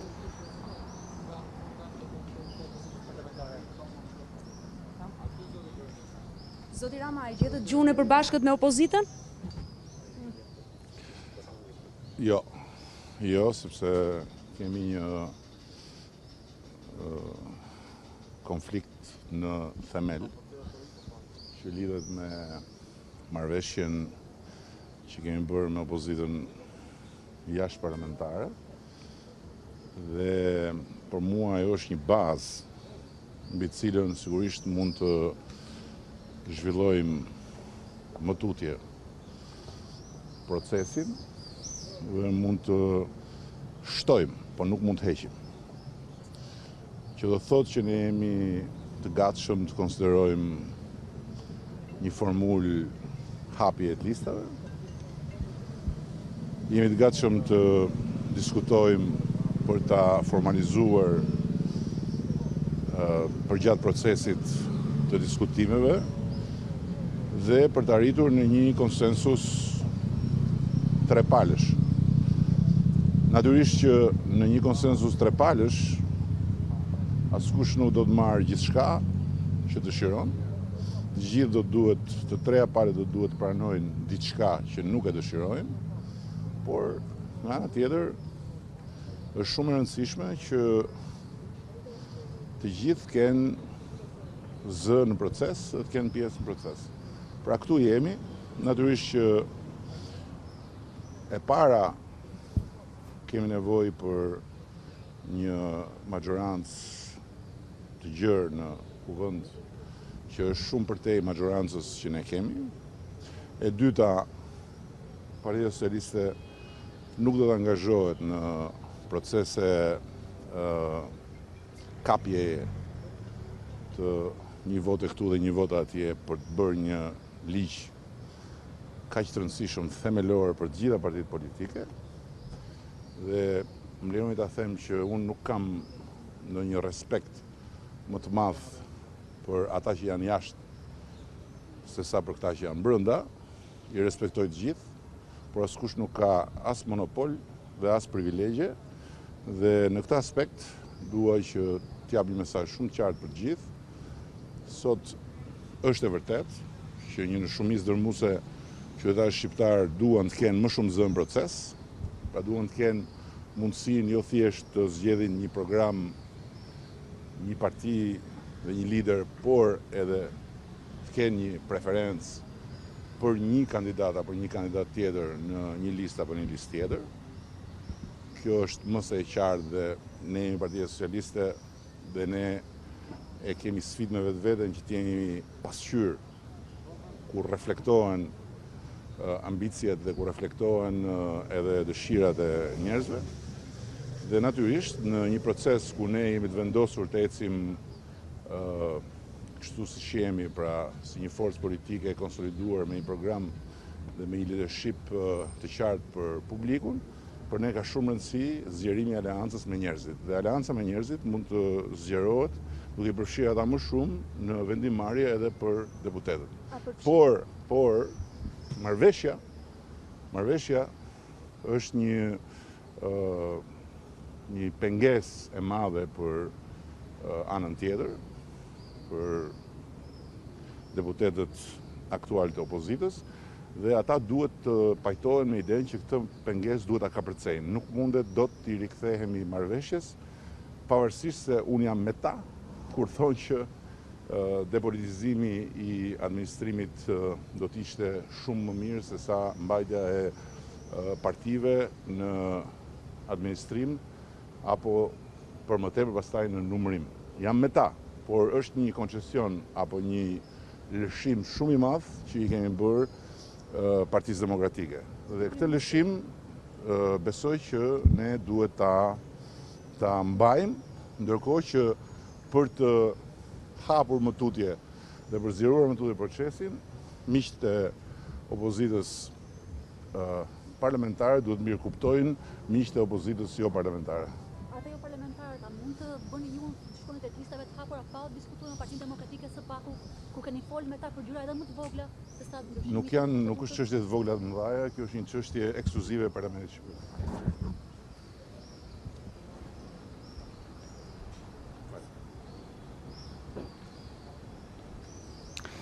Në mënyrë të çuditshme në fakt mbyllet deklarata e kryeministrit apo jo, Elona, menduam se do të priste më shumë pyetje, por e vetmja gjë që kuptuam ishte se mund të ketë një qasje pro gjetjes së një formule për hapjen e listave, apo jo?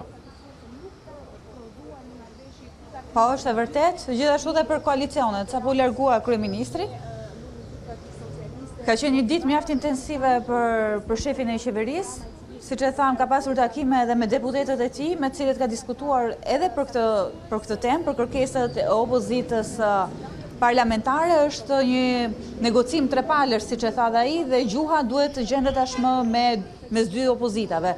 Kujtojmë që herën e kaluar, në takimin e parë, ka qenë një porosi e kryeministrit Rama që ndoshta dhe zoti Basha të angazhohet në këto negociata dhe pikërisht e bëri të qartë dhe ditën e sotme që nuk do të angazhohet në gjetje të votave për të kaluar kodin, pasi sipas tij bëhet fjalë për një koncesion mjaft të madh që është bërë Partisë Demokratike dhe pikërisht duhet të jetë kjo forcë që ndoshta të negociojë me deputetët që i ka pasur në listat e saj. Pra me gjas do të kemi një fushat tjetër e cejakesh, hyrjesh dhe daljesh këtë radhë ndërmjet dy opozitave, pra deputetët që janë parlament si opozit dhe opozitës jashtë parlamentare, apo të paktën deri në këtë pikë këtë mund të përfitojmë. Këtë nuk e besoj Arlind, pasi kujtojmë që janë etiketuar si tradhtar, ashtu siç tha dhe zonja Hajdari, deputetët që morën mandatet e atyre që u larguan vitin e shkuar. Pra, është një punë mjaft intensive, duhet thënë, dhe deri në momentet që flasim ka qenë vetëm mazhoranca ajo që është përfshirë në negociata, mbetet për tu parë deri në çpik do të arrijnë këto negociata të prodhojnë një rezultat. Me sa duket është një koncesion që sipas kryeministrit edhe mund të bëhet listat dhe koalicionet parazgjedhore, ja la këtë porosi dhe deputetëve në përqarje, duke i parapërgatitur se mund të shkohet në varësi të diskursit politik, mund të shkohet në zgjedhje dhe koalicione parazgjedhore. Pra, mbetet për tu parë se ç'do të ndodhë dhe deri kur është afati që do të negociohet. Ndryshimet kushtetuese të kërkuara nga opozita që preken pikërisht këto çështje, hapjen e listave të kandidatëve për deputet, heqjen e pragut, vendosjen e pragut parazgjedhor dhe rritjen e tij, dhe heqjen e koalicioneve parazgjedhore, janë parashikuar të diskutohen dhe të miratohen deri në datën 30 korrik në seancë plenare dhe sipas mazhorancës vetëm pas kësaj date do të kemi dhe diskutimet për kodin elektoral. Pra në varësi të negocimit do të varet dhe fati i votimit të shkoi takimi zoti Murizi, nuk ka patur një marrëveshje, komunikoi pak më herët kryeministri Rama mes jush dhe mazhorancës. Sepse kryeministri Rama vazhdon ta ketë marrëveshje me ata të cilët e gatuan këtë sistem zgjedhor që u mohuan drejt në votës qytetarëve shqiptar në prill të 2008-s.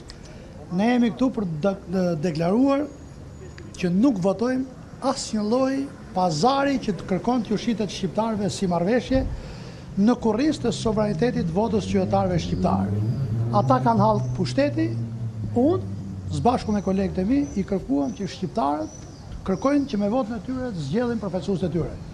Nuk votojmë asnjë lloj buzëkuqje apo arnimi të kodit zgjedhor, nëse nuk preket në 168 i Kushtetutës, nëse nuk hapen listat e kandidatëve për deputet, dhe nëse nuk shkojmë drejt zbatimeve pik për pik të rekomandimeve të OSBE-dit për kodin zgjedhor, i cili thotë administratë zgjedhore dhe jo më militant në kutinë e votimit, që rezultati të paktën një herë vetëm në 30 vite post-komunizëm të jetë i paparagjykuar nga të gjitha palët pjesëmarrëse. Të njëjtin linjë që kam njekur sot në Këshillin e Legjislacionit me profesuesit e OSBE-s dhe Këshillit të Evropës, që thash çfarë ju ka gjetë që tërhiqeni nga rekomandimet bazë të juja. Ramës i bën të qartë që mund ta vazhdosh sa të duash pazarin me ata që janë jashtë, por votat për të kushzuar atë që ne kërkojmë, një drejt legjitime që sot e kërkojnë shumica dërmuese e shqiptarëve, janë në opozitën parlamentare dhe ne nuk votojmë asgjë jashtë atyre që kemi kërkuar. Cili është qëndrimi i zotit Rama në tryez për hapjen e listave? Zoti Rama nuk është pro listave, sepse po të ishte pro listave të hapura, është një lloj si zoti Basha dhe zoja Kryemalli, që nuk i duan shqiptarët si zgjedhës, i duan thjesht si votues. Presioni janë në funksion të votës që kemi, shpresoj dhe besoj tek uniteti i deputetëve të opozitës që do ta ulim me kon tok edhe zotin Rama, edhe 74 deputetët që ka sot në parlament, zoti Rama. Do të keni takime të tjera me të? Unë nuk besoj që jemi zëmru, as me te, as me cilin do brenda, apo jashtë parlamentit, patjetër për hapjen e listave, sepse për PPP dhe për pazare e tjera takohen ato tjerë. Ne jemi taku me Ramën në 3 vjetë në kuvent, unë dhe 15 muaj në kuvent kolegët e mi, jemi taku gjithsej këto 2 herë që ju e keni përcjell, vetëm për sistemin zgjedhor. Për tendra, për pazare, për koncesione, takohen ata që janë takuar non-stop prej 30 vitesh me një tjetrin, natën dhe bëjnë sikur shahen ditën. Nëse pranojnë listat, gjithashtu dhe koalicione, do hiqni dorë nga depolitizimi i administratës? Jo, sepse depolitizimi i administratës është një kërkesë permanente prej 5 palë zgjedhjesh e OSBE Odirit. Kështu që është shumë e rëndësishme që një herë të vetme, në 30 vite post-komunizëm, palët pjesëmarrëse në zgjedhje që nuk është vetëm PS, PD dhe LSI, por janë mbi 70 parti politike, të jenë të qeta dhe të qarta për atë rezultat konkret që morin, pra të mos devijohet vullneti i qytetarëve shqiptarë në kuti nga militantët. Faleminderit. Okej, atëherë, do desha të shtoj në të njëjtën linjë. Në fakt, është më tepër analizë e takimit bërë sot, u fol shumë për një marrëveshje për cilën ne kemi informacione si ju dhe ne, marrëveshje për cilën ne nuk e kemi anët e mu, e kemi pranu me konsensus, e kemi pranu si opcion, e kemi pranu të vinë në tavolinën tonë, se ne jemi aktorët real të miratimit kësaj marrëveshje, por nuk arrit kuptoj që i bëjnë si miza në dhall ose si miza në shishe këto individ kaq të pushtetshëm që i kanë gjithë gjërat në dorë sot për sot, të mos arrin të kuptojnë që marrëveshja me faktorët shumë mirë, bravo, shumë mirë e bën. Erdhin në tavolinë, e pranuam ne. Marrëveshje me aktorët pse nuk bëjnë? Pse nuk marrin parasysh? Kanë marrë parasysh 12 kërkesat e faktorit jashtë parlamentar. Nuk marrin parasysh 3 kërkesat dhe aktorëve e faktorit dhe aktorit parlamentar? Pse? Sepse 3 kërkesat tona kanë ndryshim thelbësor me retushime dhe bëjatësisjet e 12 pikave të tyre. 3 pikat tona i ftojnë shqiptarët për zgjedhje, nuk i ftojnë për zgjidhje. Nuk i ftojnë për të votuar atë që dëshiron kryetari, ose që dëshiron në partia caktuar, ose që vendoset në listë paraprakisht. Mbyllet emri dhe nuk dihet kush është. Pra, ne përfundimisht në kërkesat tona, në 3 kërkesat tona, duam të zhdukim zgjedhjet fantazm, deputetët fantazm, qeverisi fantazm, dhe të përfundimisht japim fund korrupsionit politik në së gjithë korrupsioneve në sistemet e tjera që prodhon shteti. Ju jeni vetë një deputet listash, jeni këtu se Monika Kryemadhe deshe që ju të ishit këtu. Pse mendimi juaj është më i rëndësishëm se ai zonjës Kryemade që është kundër listave të hapura, kundër mbylljes koalicione, kundër pragut 5%? Falenderoj shumë për pyetjen, është pyetje shumë e veçantë, shumë e bukur për momentin. Ky nuk është mendimi im. Në të gjitha sondazhet e kryera nga gjitha organizmat të brendshme dhe të huaja, organizata shoqërisë civile, rezultati i dëshirës së publikut për listat e hapura është në minimumin e vetë 77%.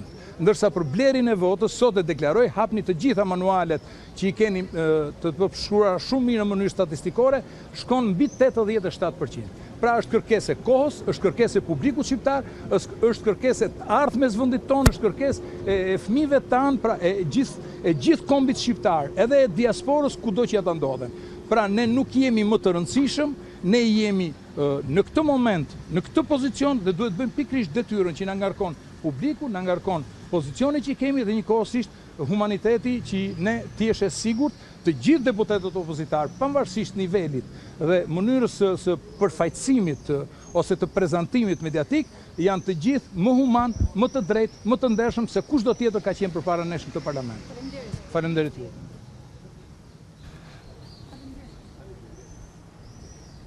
Ndoqëm edhe qëndrimin e zotit Murizi dhe të zotit Stojku gjithashtu në vijim të asaj që tha dhe zonja Rudina Hajdari pak më herët, pra nuk përjashtohet dhe një takimi radhës i tretë, apo jo, Elona? Është e vërtet, as kryeministri Rama nuk e përjashtoi, mbetet për tu parë se kur do t'jetë data e këtij takimi dhe nëse do të kemi një rezultat konkret. Siç patat mundësi ta ndiqnit, edhe nëse pranohet nga ana e mazhorancës dhe jepet si koncesion pjesa e hapjes së listave të kandidatëve për deputet dhe heqja e koalicioneve parazgjedhore që në fakt ka qenë një kërkesë e artikuluar fillimisht prej saj, deputetët e opozitës parlamentare këmbgulin tek fakti që duan depolitizim të KQZ-s, ndryshe nga që është arritur në ndryshimin në kohë të dakordsuar me opozitën parlamentare, që ky proces do të ndodhe në një moment të dytë dhe jo në zgjedhjet e vitit të ardhshëm. E qartë, unë të falenderoj për këtë komunikim, ishim me Elona Gjylmin.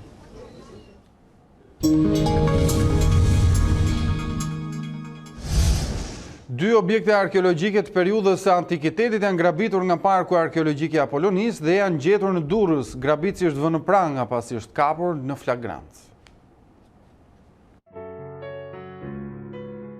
Këto janë dy vepra antike të vjedhura në parkun arkeologjik të Apollonis. Përkatësisht një relief funerar dhe një amorf, të cilat do të kapnin vlerën e 18.000 deri në 25.000 euro secila.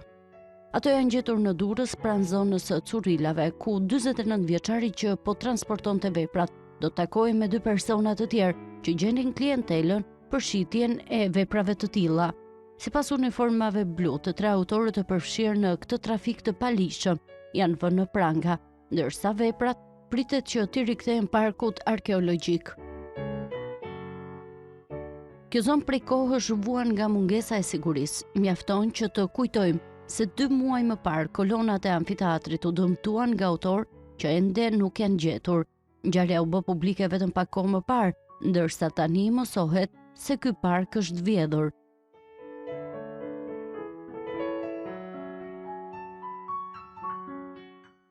Kjo është vizita e ministres Elva Margariti për procesin e digitalizimit, por mos është më mirë që ky vend antike me vlera të jashtëzakonshme të ketë së pari siguri e që ngjarje të tilla të mos shënohen më. Një grup nusesh protestuan në Itali me fustan të bardhë pasi pandemia COVID-19 u prishi planet për ditën më të bukur. Ato manifestuan kundër rregullave në fuqi si distancimi social, mbajtja e maskës dhe organizimi dasmës me pak të ftuar, pasi kjo ka bërë që ta anullojnë ceremoninë apo ta shtyjnë atë për vitin tjetër. Melodit e dasmave po luhen, vellot e bardha janë veshur dhe makjazhi duket për mrekulli, por këto nuse nuk ka një ceremoni për të marrë pjesë. Pandemia koronavirus ka bërë që dasmat në të gjithë botën të anullohen ose shtyhen, disa nga izolimi dhe të tjera për shkak të distancimit social dhe rregullit për një numër të kufizuar të ftuarish. Kjo ka prishur planet e shumë çifteve dhe përpasoi ditën më të bukur të tyre.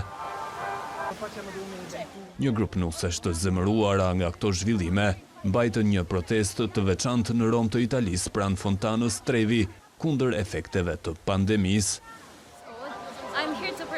Jam këtu për të protestuar pasi duhet të martohesha këtë vit, por nga pandemia nuk mund të gjeja një restorant, kështu që isha e detyruar ta shtyja për vitin tjetër. Shpresoj që çdo gjë të shkojë mirë dhe të martohem vitin tjetër. Dasmat u lejuan sërish të mbaheshin në Itali që prej 18 majit, por me shumë pak të ftuar. Mbajtja e maskave është detyrueshme për të gjithë, madje edhe për çiftin, ndërsa nuk lejohet hedhja e buqetës apo orizit tradicional, si dhe shoqërimi i nusës krah për krah nga babai në altar për shkak të distancimit social.